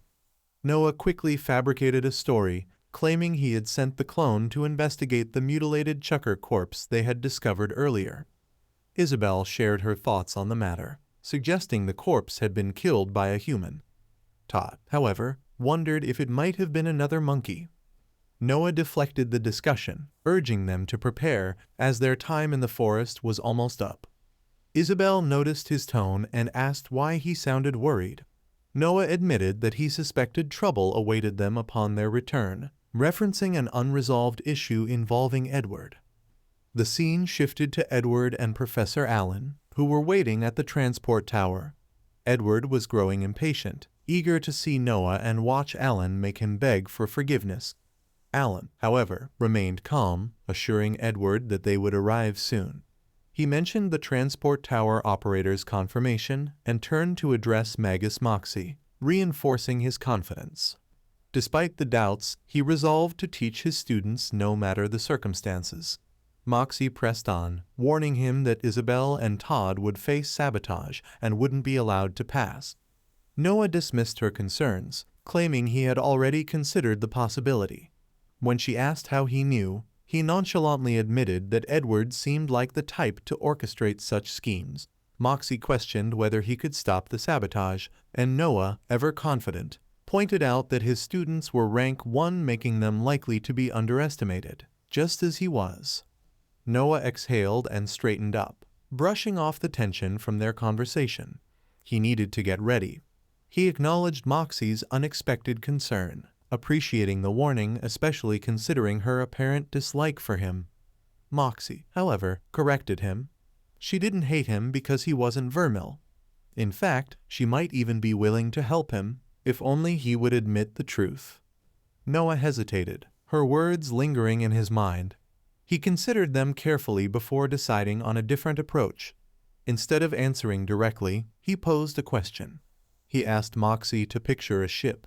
She responded with mild skepticism but agreed to humor him. Noah continued, painting a scenario in which the ship embarked on an adventure battling pirates, enduring a storm, and eventually crashing into jagged rocks. With each hardship, the crew repaired it, replacing broken and worn-out parts until, over time, not a single original piece remained. Then came the real question, was it still the same ship? Moxie opened her mouth to answer immediately, but stopped herself midway, reconsidering. At first, the answer seemed obvious, but then doubt crept in. Perhaps not, she admitted. Noah nodded, satisfied with her response. Many debated the question, but he found himself agreeing with her. Moxie, intrigued, posed her own question: what had happened to the old ship? Noah only shrugged, countering with another question: did it truly matter? After a brief moment of reflection, Moxie decided that it didn't. With the conversation concluded, Noah shifted back to more pressing matters. If Moxie really wanted to help, she could start by handing him his pants. He didn't want to be late. Moxie gave them to him with an amused smirk, remarking that perhaps it was time he started repairing his reputation. Just as Noah grabbed them, the door suddenly burst open and Richard barged in, loudly announcing that he was there to collect him for the exam. His words cut off abruptly as his eyes landed on the scene before him, Moxie standing there, handing Noah his pants. A deep blush spread across Richard's face as silence filled the room. Noah and Moxie, equally caught off guard, froze for a moment before Noah quickly slammed the door shut in Richard's face. There was a pause before Noah sighed. He turned to Moxie with a dry expression, asking if Richard had any hope of keeping his mouth shut. Moxie didn't hesitate. Richard was the biggest loudmouth on campus. Noah groaned, already imagining the rumors that would spread. So much for fixing his reputation. The scene shifts to the Scorched Acres, where the students had gathered for their exam. Magus stood before them, his voice ringing out over the crowd as he introduced himself as their proctor for the day. He assured the students that the area had been scouted and was clear of any significant threats, with only the occasional slasher within several miles. However, if anything more dangerous managed to slip through, nearby professors would be responsible for delaying it until he arrived. The students had been assigned groups for safety and accountability, and they were instructed to stay together at all times. Each group would be sent to separate locations within the Scorched Acres and given 3 hours to complete the exam. As Magus instructions ended, Noah observed the other students, noting that nearly everyone except Todd and Isabel carried shields. With the formalities complete, Magus raised his hand and sent a flare of magic shooting into the sky, signaling the official start of the exam. Before the groups dispersed, Magus Allen turned to Noah with a taunting smirk, questioning if he was already nervous. He suggested that if Noah wanted to admit defeat now, it would save him the trouble later. Noah, however, was unfazed, instead wondering if Edward planned to rely on his shield as a crutch. Magus Allen dismissed the remark, asserting that Edward, unlike Noah, was a valued member of the Linwick family. Noah simply responded with a confident, measured reply. As the students scanned their surroundings, a distant howl echoed through the air. Noah recognized the sound immediately and noted its perfect timing. A slasher emerged, dashing toward the group. Todd was the first to react, eager to claim the first victory for himself. He declared that taking down just one slasher would be enough to pass, and he was willing to let the others handle the rest. However, just as he prepared to attack, Edward suddenly pushed him aside, forcing his way forward. Edward barked at Todd to move, insisting that the fight belonged to him now. Todd protested, angry that his opportunity had been stolen, but Edward dismissed his complaints, saying he had taken too long to act. Activating his rune, Edward summoned his water magic and struck at the slasher. However, the attack lacked the necessary power, and the creature retaliated. Todd, still watching the fight, shouted for Edward to dodge, warning that the slasher was about to land a hit. Edward, instead of dodging, smirked as his shield activated. The magical barrier absorbed the creature's attack, allowing him to continue his assault uninterrupted. Noah and Magus Allen observed the fight closely. Magus Allen used the opportunity to reinforce his point, questioning whether Noah could now see why his student was at a disadvantage. Noah, however, remained quiet, more focused on analyzing Edward's shield. He noted that while it could block physical attacks, it required an intentional action to do so, much like Moxie's vines. In contrast, its defense against magic appeared to be automatic. This was useful information. Despite the strength of Edward's shield, Noah knew that it couldn't block attacks indefinitely. He continued to watch as Edward struggled to finish his fight. When another howl echoed through the air, Isabel's voice carried her concern another slasher had appeared. Noah immediately turned to Todd, reminding him that this one was his to handle, since Edward was still occupied. He made a playful remark about Edward's ineffective attacks, teasing that he was merely tickling his opponent to death. Edward, momentarily distracted, turned to protest, but Magus Allen quickly snapped at him to stay focused. Noah then urged Todd to make his fight more elegant, prompting Todd to step forward with confidence. The slasher roared at him, but he reacted swiftly, striking it in the face with a fireball. He recalled the lessons Noah had taught them, emphasizing that if one could predict an opponent's actions, victory was assured. With that knowledge, Todd delivered a final, devastating fire attack, and the slasher seemed to accept its fate before being completely incinerated. As Todd's opponent fell, Isabel erupted in cheers, praising his performance. Noah joined in, celebrating Todd's victory with enthusiasm. He even promised a pizza party if they continued their streak of success. Meanwhile, Magus Allen pointed out that Edward had also defeated his slasher, though he was now in a noticeably weakened state. Isabel, concerned, asked if Edward was all right. Edward, despite his exhaustion, struggled to speak, barely managing to acknowledge his victory. Magus Allen, seeing his condition, decided that they would stay in place until he had recovered. Noah, eager to keep things moving, suggested they find a slasher for Isabel next. However, Magus Allen objected, warning that if they went off on their own, they might be tempted to cheat. He insisted that he would not allow it. Noah, undeterred, suggested that Magus Allen simply accompany them. However, the Magus refused, stating that Edward needed rest. They would stay where they were until he was ready to continue. Edward weakly protested, insisting he could keep going. But Magus Allen cut him off, ordering him to rest. He declared that pressing on while exhausted was unwise, and internally, he justified his actions. This was a kindness. After all, as long as they remained under his supervision, he wouldn't have to take more drastic measures. Noah, irritated by the delay, sarcastically questioned how long Edward needed to catch his breath. Magus Allen, unwavering, replied that they would wait as long as necessary. Half an hour passed and Edward was still recovering. Frustration simmered in Noah as he confronted Magus Allen, accusing him of deliberately delaying them. Noah pointed out that Isabel couldn't go off on her own since her kills needed Allen's verification. Allen feigned innocence, sarcastically remarking on the situation while mocking Isabel and Todd as blacklisted students sharing the space of a noble like Edward. Noah bristled but held back his anger. Suddenly, a howl pierced the air, drawing their attention. Todd appeared, sprinting toward the group with a slasher chasing him. He announced he had brought one to them, earning Isabel's admiration. However, before anyone could act, Allen unleashed a spell, freezing the slasher completely. He justified his interference by claiming he couldn't allow danger near Edward while he rested. Todd, incensed, started to call Allen a cheater, but Noah interrupted, instructing him to find another slasher instead. Meanwhile, Isabel turned her attention to Edward, challenging his reliance on cheating despite his advantages. She pointed out the stark differences between their situations: his noble status, powerful shield, and a respected professor versus her blacklisted status and lack of resources. Her sharp words stung Edward, prompting him to declare himself ready to continue.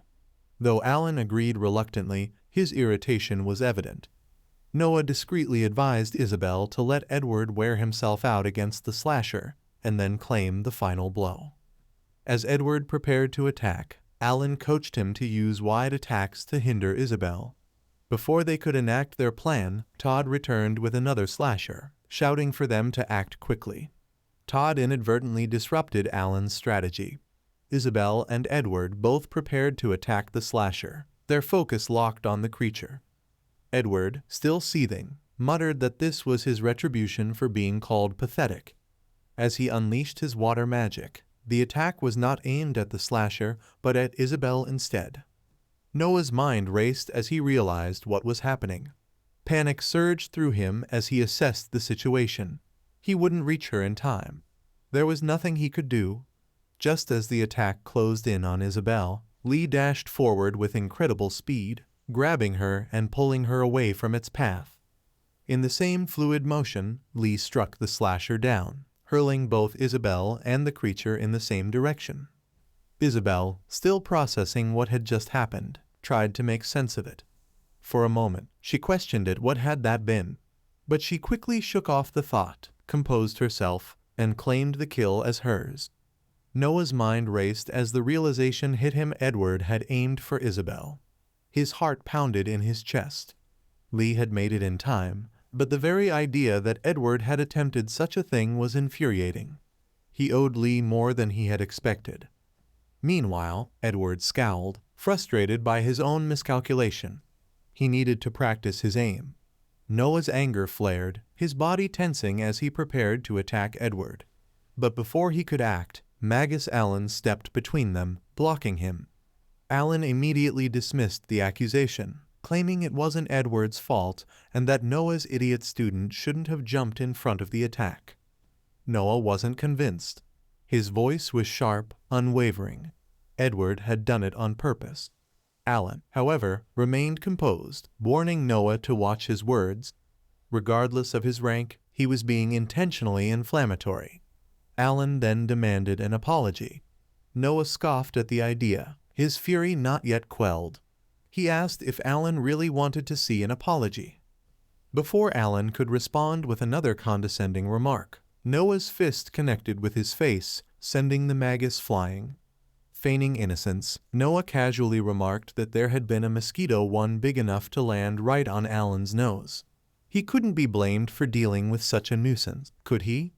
With a smug grin, he then reminded Allen of their ongoing competition. The score was now 1 kill each, and it would be truly embarrassing if Edward failed to surpass Isabel. Meanwhile, Todd turned to Isabel, impressed by her agility. He asked how she had moved like that. Isabel, still catching her breath, admitted she didn't really know, she had just acted on instinct. Allen, recovering from the punch, ignored Noah's antics and turned to Edward. They still had work to do. He asked if Edward was ready to continue, to which Edward quickly affirmed. Noah, shifting his attention back to Isabel, congratulated her on passing. But now their focus needed to be on winning the bet. Isabel, determined, assured him she had no intention of losing. Todd, still oblivious to the earlier scuffle, noticed the blood on Magus Allen's face and asked what had happened. Noah simply replied, saying it was a big mosquito. Then he ushered them onward. The competition began. Isabel and Edward both started at 1 kill each. Isabel quickly gained the upper hand, taking down another slasher and pulling ahead with a score of 2-1. As she engaged another, Todd created a distraction that gave her the opening she needed, increasing her lead to 3-1. Edward, growing desperate, found a target and prepared to strike, but Todd swooped in at the last second and finished it off before he could land the blow. Isabel continued her streak, climbing all the way up to 5 kills while Edward remained stuck at 1. Todd and Isabel celebrated their victory, much to Magus Allen's growing frustration. By the time the competition was over, the final tally was 7 kills for Isabel and only 1 for Edward. Upon returning from the scorched acres, Noah approached Magus Allen, a smug expression on his face. He reminded him of their deal. Edward, furious, accused them of cheating. Noah, feigning innocence, asked Edward to explain exactly how they had cheated. What tactics had they used that Allen himself hadn't. He acknowledged his reputation, admitting that Edward had every reason to doubt his character, but was shocked that he would believe his esteemed teacher would stoop to such a level. He then challenged Edward to point out exactly when Allen had debased himself to match Noah's supposed dishonor. Edward had no answer. Allen, clearly irritated, ordered Noah to wipe that smug grin off his face.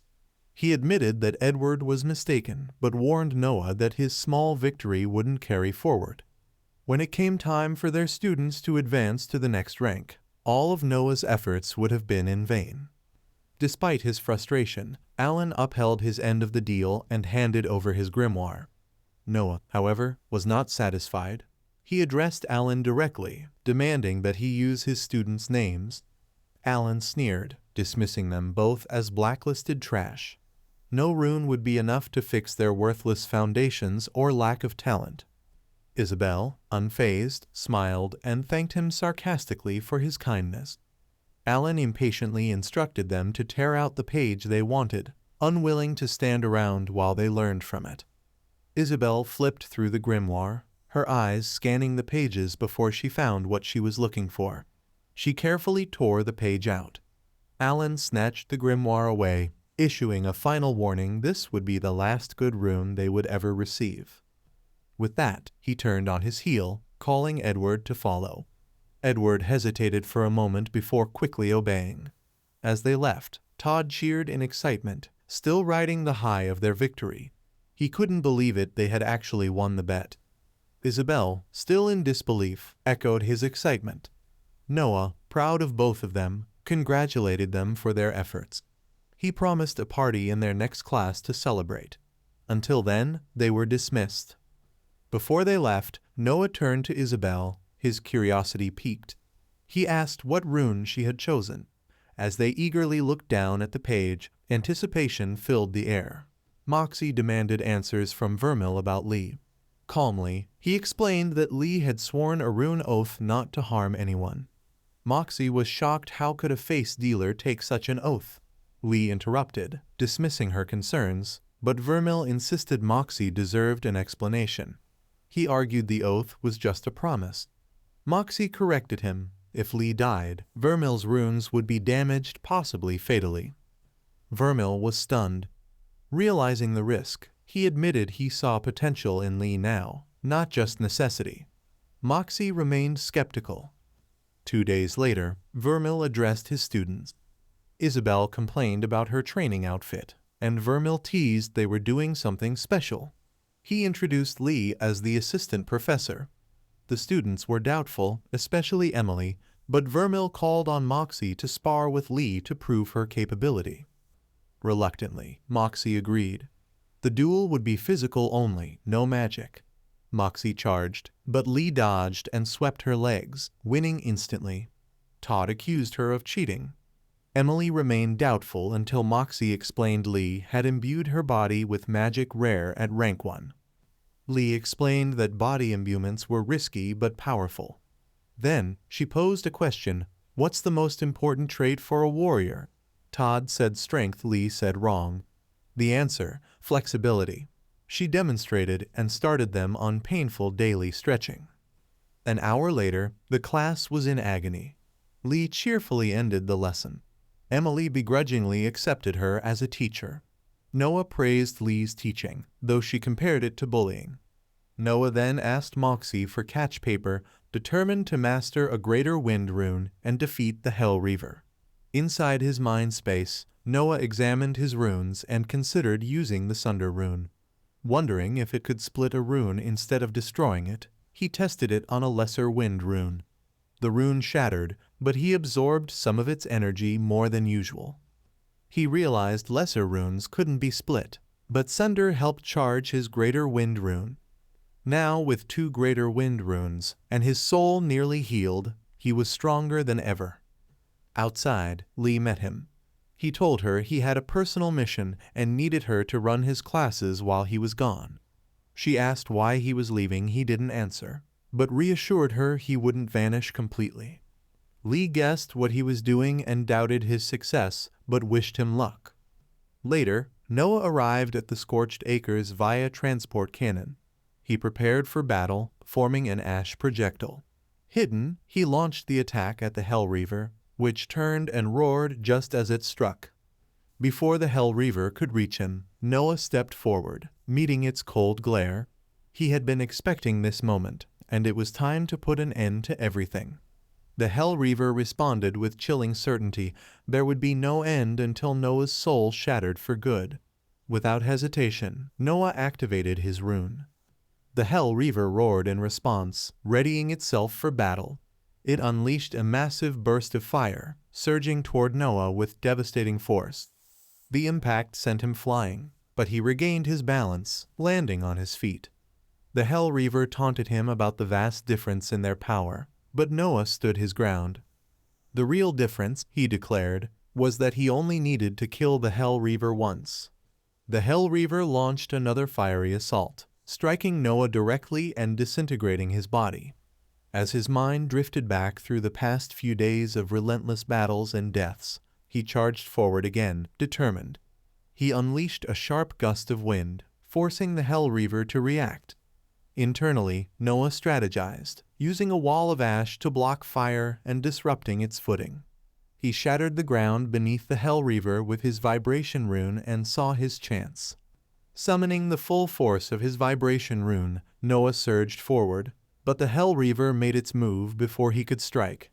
The flames around them began to die out, and Noah's body froze mid-motion.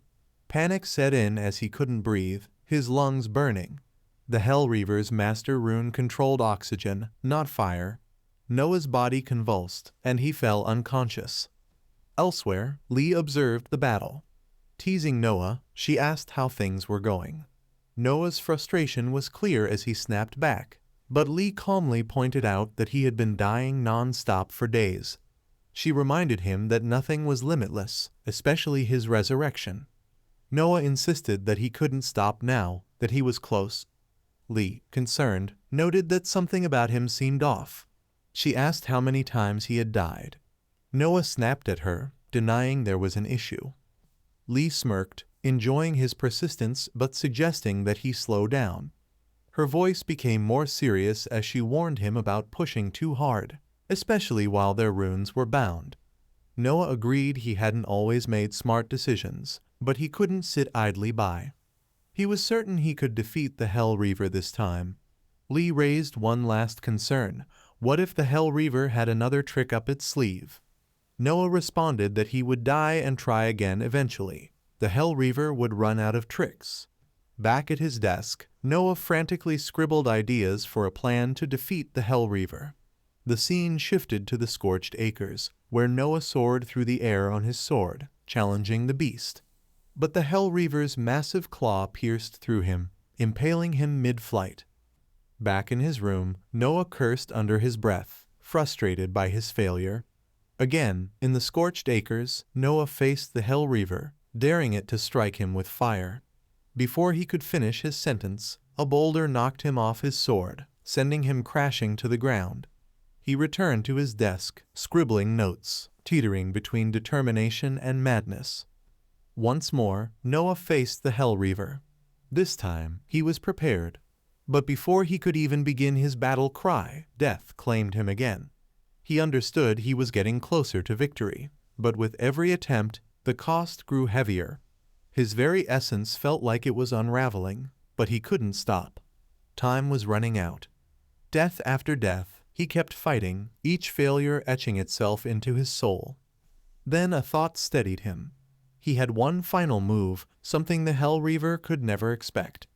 Noah approached the Hell Reaver with unwavering determination.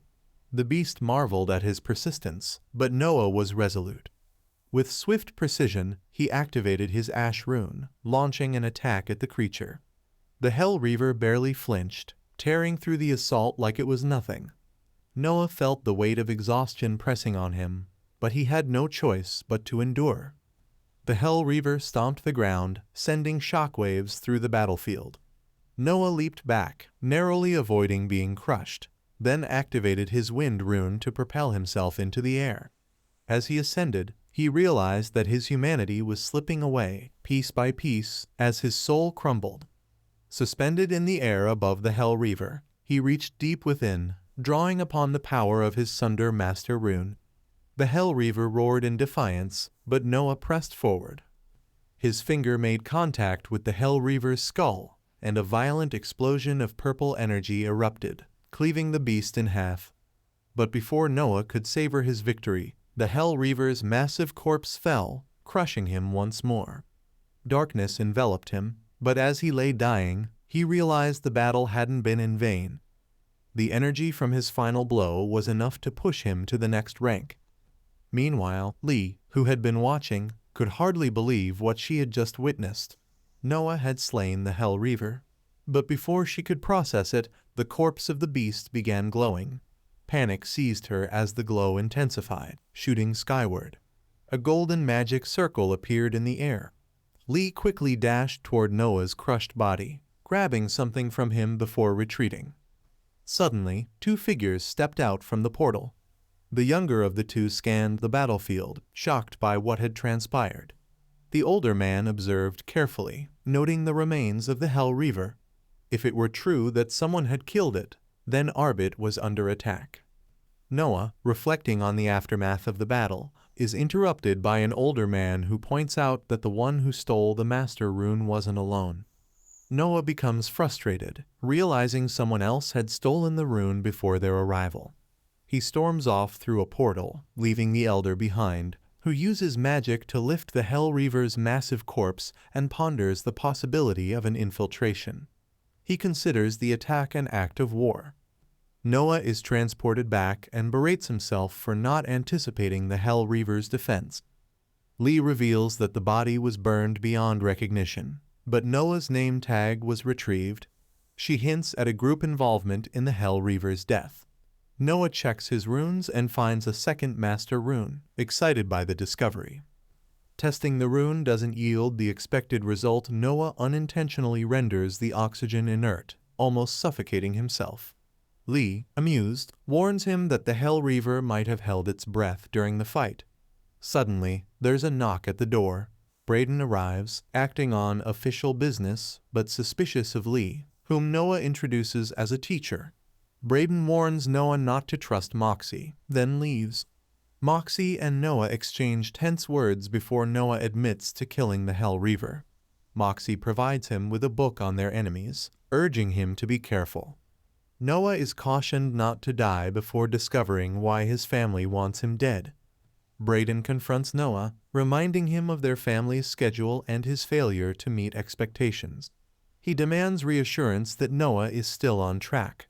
Noah feigns ignorance but is pushed further by Braden's impatience. Noah lies, claiming everything is fine, which puts Braden at ease. Before leaving, Braden warns Noah not to trust Moxie. Moxie arrives, and Noah tries to defuse the situation, but Braden accuses her of being a Tauren. Moxie questions Noah about the Hell Reaver's death, and Noah admits to killing it. She is surprised, revealing that Braden didn't seem to know. After a bit of back and forth, Moxie hands Noah a book with a record of the Tauren's enemies and insists he read it. She warns Noah to be cautious, especially around the Linwick, who are after him. She also comments on the family dynamics, mentioning how Moxie isn't a typical Tauren. Noah begins reading the book but finds it unhelpful. He realizes that there's much more to discover about his family and decides to take matters into his own hands, heading for the alcohol cupboard, plotting his next move.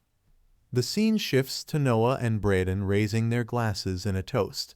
Braden, with a touch of camaraderie, praises the alcohol while Noah offers a quieter, less enthusiastic acknowledgement. Braden reflects on how long it's been since they shared a moment like this, and Noah agrees, though with a hint of regret. Braden laments how their meetings always revolve around business, But Noah pragmatically notes that at least they're still seeing each other, and he's glad Braden's work is treating him better than his own. Braden mentions the loss of the Hell Reaver, but assures Noah that a replacement will be found soon. In a twisted way, he feels grateful to whoever killed it since it allowed this moment. He raises his glass again, and Noah, trying to keep up with Braden's effortless drinking, forces himself to swallow more alcohol. Braden, unfazed by his growing intoxication, reassures Noah that it won't matter in the end. The conversation turns to Vermil, and Braden admits he doesn't have the same drive as Vermil. He struggles to understand how Vermil could grow stronger without fear. Noah reflects on this, knowing fear was always present. Braden bursts into laughter upon hearing that Noah once punched Edward, doubling over with amusement. Noah remains calm, stating Edward deserved it. As they continue drinking, Braden toys with his magic, juggling glowing orbs. Noah encourages him to add a fourth. The alcohol catches up to them, and Braden ends up on the floor, while Noah struggles to stay upright. Braden mutters something about their father, then comments on Noah's confidence, admitting he wouldn't have had the courage to do what Noah does. Noah's thoughts turn darker as he contemplates his own fate, excusing himself to the bathroom. Inside, Lee waits, impatient and hungry. Noah, struggling to stay focused, urges her to be quick. He asks if she has the knife, and she confirms she's ready. As Noah stumbles through his dazed thoughts, he recalls the plan was his own.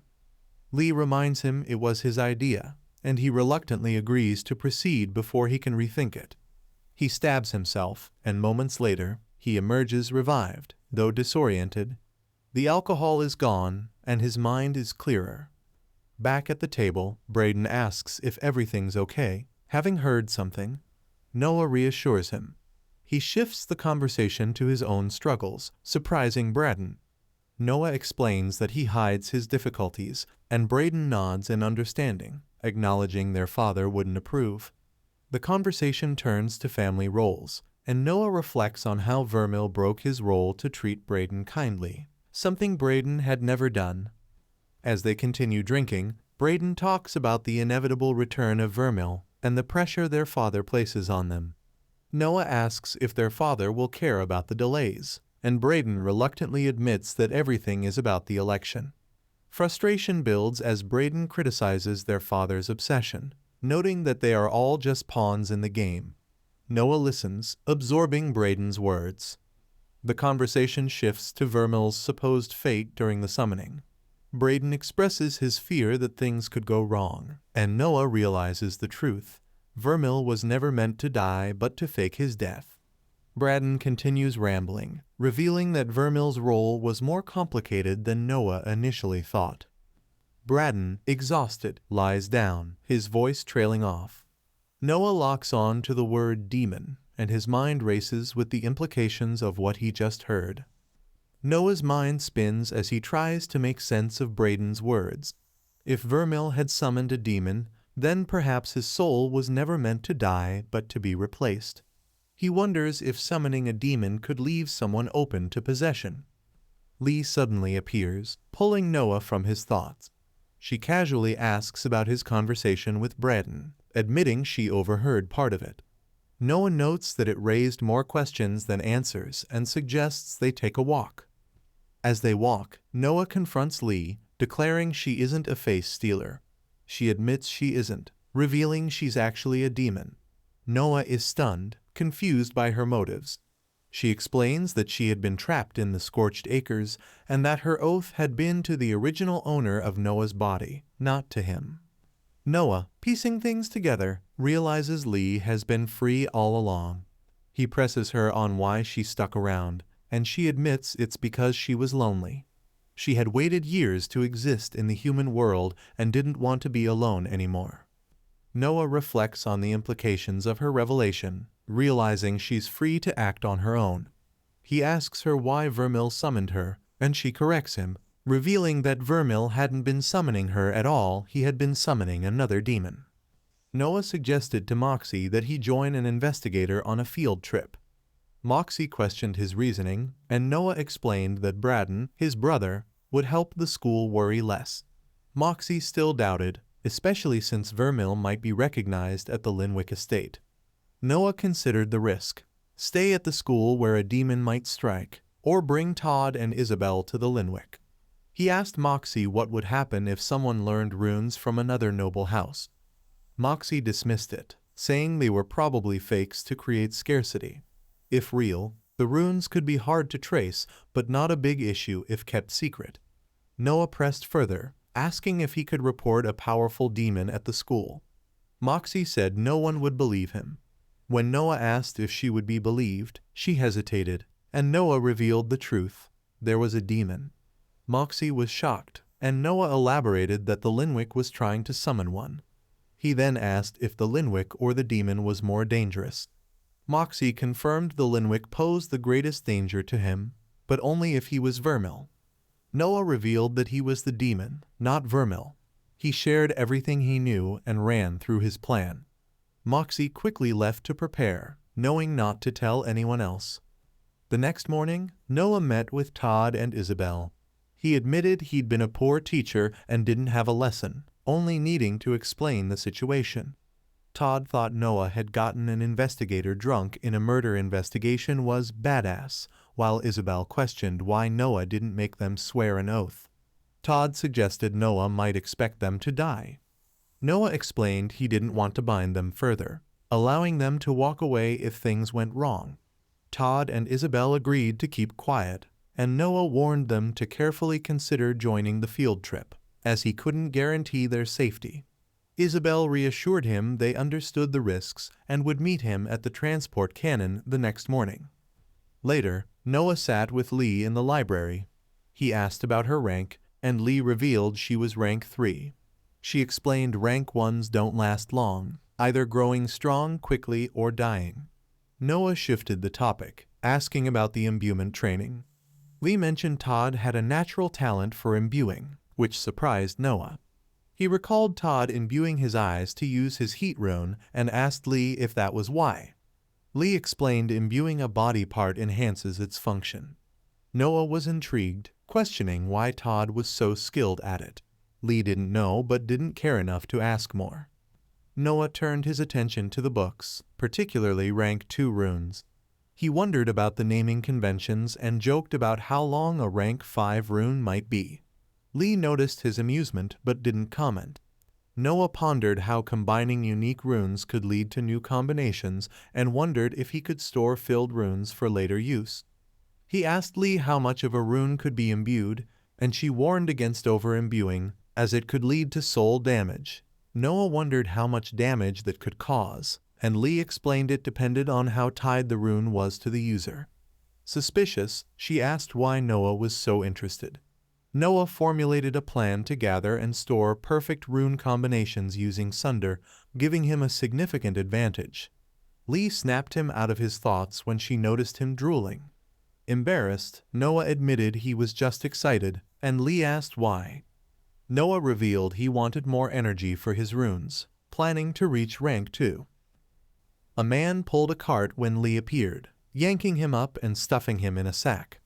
Noah, frustrated, sat under a tree, calculating the imbalance between effort and reward. Gathering creatures for him to kill hadn't been worth the cost, feeling exploited by Lee. Lee approached, carrying the sack, and Noah suspected it might contain a person. Lee clarified that it was full of face stealers. Noah reluctantly opened the sack, encountering grotesque monsters, and began slashing at them. Lee reminded him that he paid for an express service. Afterward, Noah focused on his runes, now full and ready to combine. Lee had taught him that combining runes expanded the soul, allowing for new rune sets as the soul grew. Noah carefully combined the runes, feeling the strain on his soul. A flash of light erupted, and Noah completed his first rank 2 rune, Pyrolastic Resonance. Although it wasn't perfect, he was thrilled by the achievement. Lee confirmed his sensations, explaining that combining runes temporarily enhanced the body. Noah tested his new rune, making a sound with eerie resonance. Lee, impressed, raised her eyebrows as Noah marveled at the power he'd unlocked. Noah was quietly puffing on his pipe, with a satisfied smile on his face. The product satisfied him. It was wonderful and pleasantly cheap, for only less than 10 gold for something magical. Provided he kept himself close to it and refilled energy, the magically charged pipe would provide the flash grass herbs continuously, regenerating. He talked about the thick clouds of ash that it created but dismissed that. With his rune, he could easily see to it that the ash did not reach his lungs and save himself from any repercussions. The atmosphere changed as Noah walked past the section toward a known pile of leaves. He recognized immediately that it was there. Lee had slept within, and he thought that he probably needed to get her up. Until then, she'd been sleeping peacefully.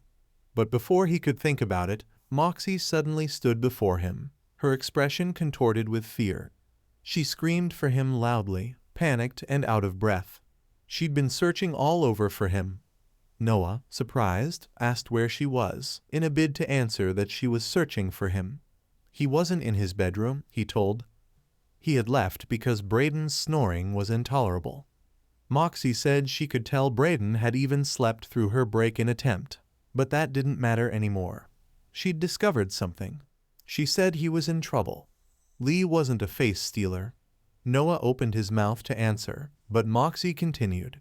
She'd been giving a lot of consideration to everything he'd described.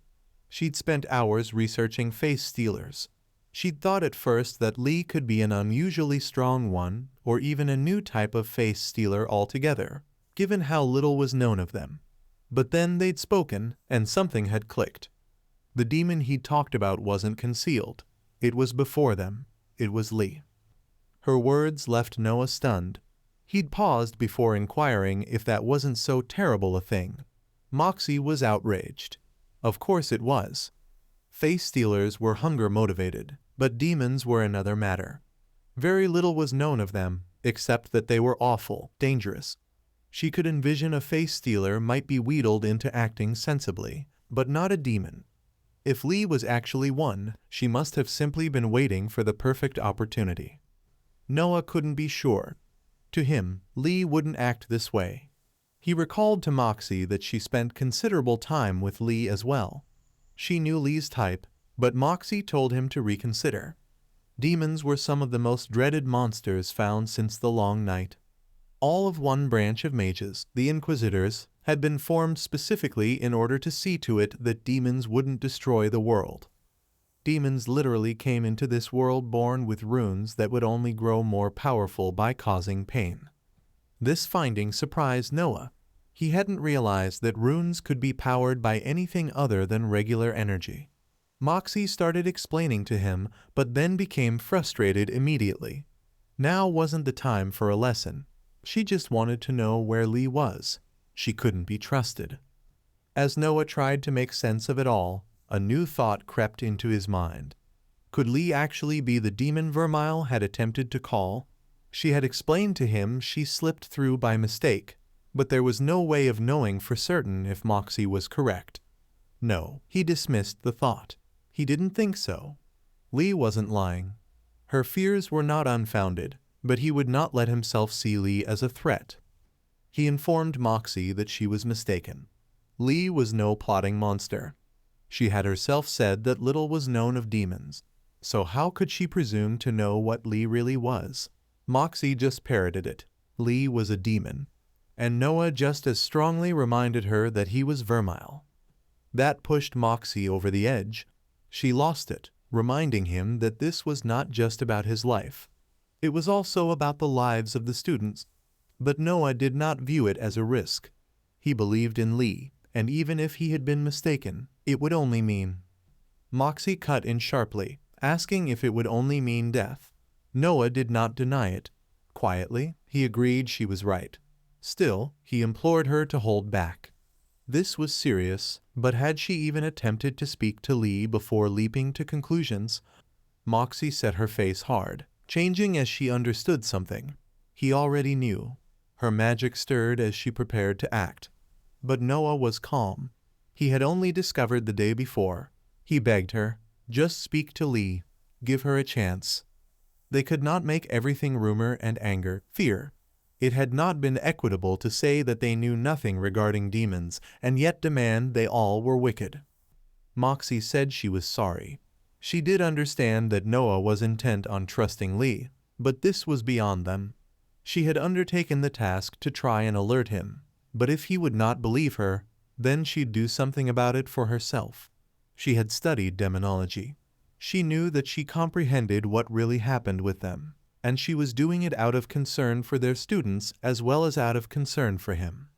Noah commenced puffing slowly at his pipe again, his rage shifting when ash started whirling around him in battle prep. He glared at Moxie and told her not to do this, his voice firm but gentle. Moxie's face hardened into a harsher line. She remembered the last time they'd fought and how it had ended. But Noah wasn't moved. That had been then. Things were different now. People change. That was why Moxie had to let Lee defend herself before doing something foolish like charging into a fight. Lee wasn't the kind of person to do something stupid like start one.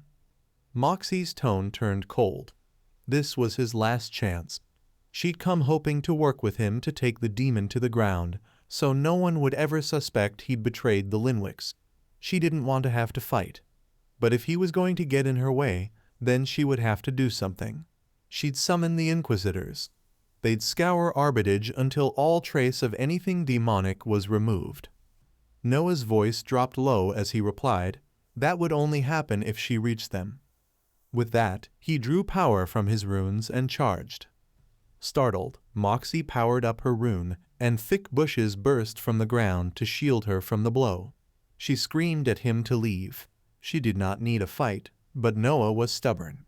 If she was to pass through him, she had no option. Internally, he berated the terrain. Too many grasses. This was the most deformed ground to encounter Moxie. He could not engage in a prolonged fight. He had reached the point of a quick finish. He could not allow her to escape. Igniting the flash grass in his pipe, he blew out a cloud of ash that spread outwards. As the ash dissipated, Moxie's grasses started to wither and die. She knew immediately what had occurred. He had upgraded to rank 2. Acting at once, Moxie drew more energy from her runes, and thick vines burst forth from the ground to wrap around Noah. He snarled with anger as they wrapped around him. She then called forth thorny, pointed vines and hurled them at him, but held back from piercing his body. She screamed for it to stop. She made a mistake and told him not to be on the side of a demon. But Noah replied firmly. He was not being on the side of a demon. He was on the side of a friend. He tapped power from his combustion master rune. Its passive ability reshaped the ground around him, air making her inert. Moxie gasped in shock. She fell to her knees, holding her throat as she strained to breathe. Noah moved towards her and caught her. She choked out a dazed question, struggling to comprehend what was occurring. He yelled at her to listen. If Lee had intended to have Moxie dead, she would have fought. This entire confrontation had been about her, and yet she had done nothing. Moxie stared at him in shock. She could hardly credit what she was hearing. Noah looked aside and called out softly. Lee stood up slowly, the tears flowing down her face. Noah looked at Moxie. If Lee were the awful, selfish monster you thought she was, wouldn't she have defended me when I was battling you? Moxie stammered, lost and confused. She didn't know. With tears flowing down her face, Lee turned and ran. Left alone, Moxie stayed on the floor, her voice shaking with naked emotion as she accused Noah of lying to her, of misleading her into doubting herself. Noah, still at her side, replied in shock, reminding her that he hadn't made any arrangements. She was the one who had gone to find him. Moxie sat on the floor, her voice trembling as she asked Noah what would befall him if he was in the wrong. Noah quickly responded. If he was incorrect, then Lee would kill them, but he'd be an idiot to be wrong than right and a monster to have betrayed them. Standing up to sit, Moxie said that they weren't friends but only co-workers at best. Noah curtly informed her, "Whatever gives you peace at night." She told him that they had only known each other a short span. Noah rejected the notion that time was important, declaring that it wasn't how long you knew somebody, but rather what you'd done with the time. Finally, he tacked on, People didn't have much of it anyway. Baffled as to what he was doing and saying, Moxie questioned what he was saying and what had befallen him. Noah evaded the query, confessing that if they clashed again, he didn't believe that he would ever be able to win. Without using sunder upon him, he warned himself, and if need came to it, one of them would not walk away. When Moxie questioned whether that meant he wouldn't stop her if she went after Lee, Noah had told her that she'd win. He'd already stated his position. Moxie scowled at him, and then her fist clenched, and she was ready to leave. But turning away, she stated that she'd listen to Lee out and instructed Noah to take her to her. Noah refused. She stood before him in amazement, asking him what he was saying. He told her that he did not know where Lee was. There was no conspiracy. There was no secret plan. Lee had fled because her feelings had been hurt. If Moxie wanted to mend that, she'd have to go and find her on her own. He would be remaining right there.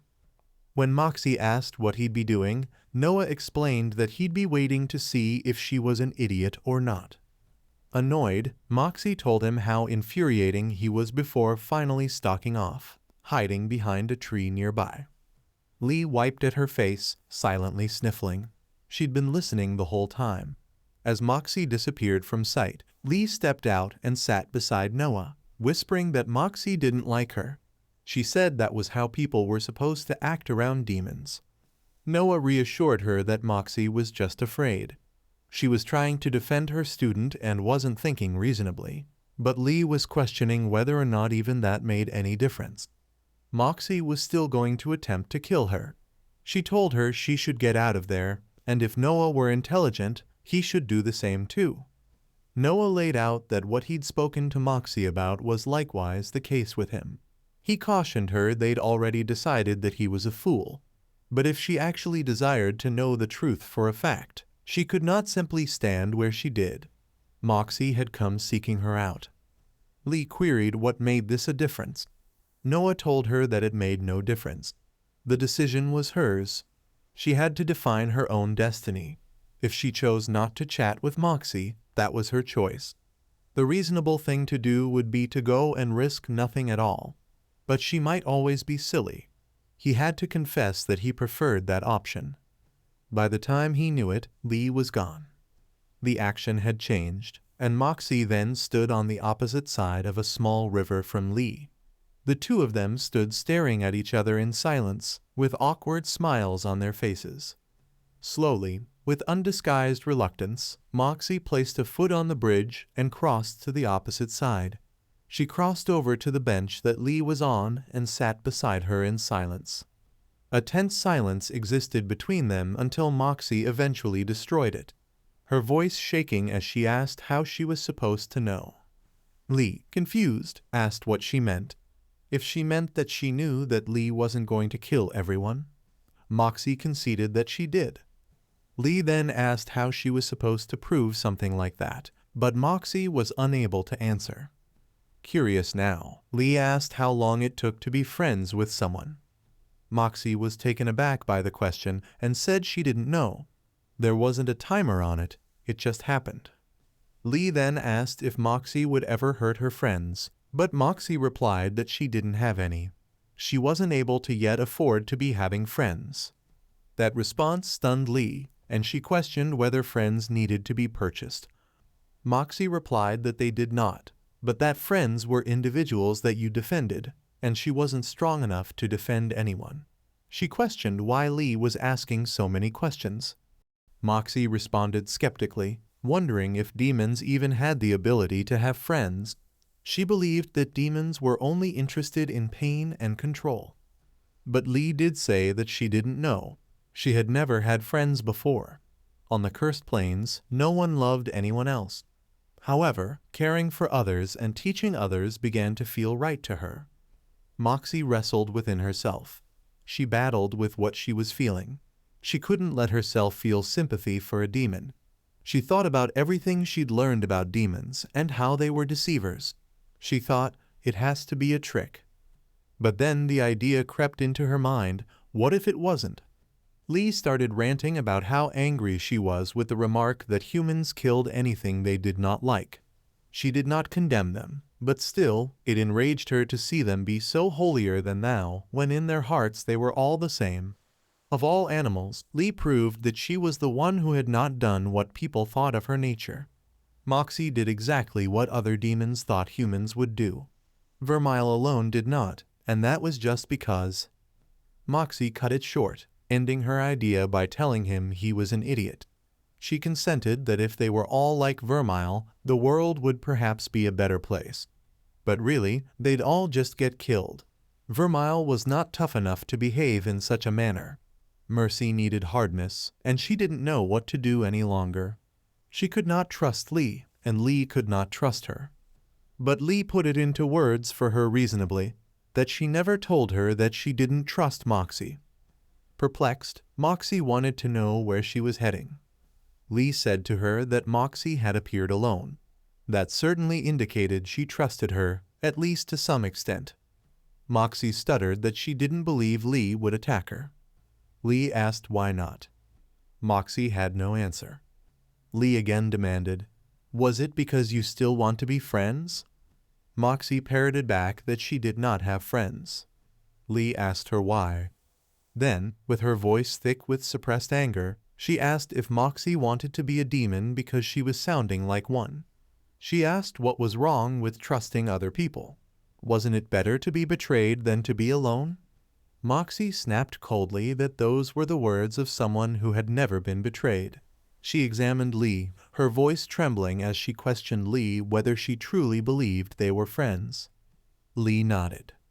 Moxie reminded herself she shouldn't have trusted her, but Lee went and done it anyway. Moxie attempted to protest and let her know there was no way. Lee cut her off and informed her she still wished to remain friends. When Moxie questioned her on why, Lee grinned and told her maybe she was a little bit of an idiot too. Tears started streaming down the face of Moxie. Internally, she was fighting again. She did not wish to make this choice. What if she failed once again? But something was different. For once, there was no one pushing her hand. No pressure from her family. No knife held to her back.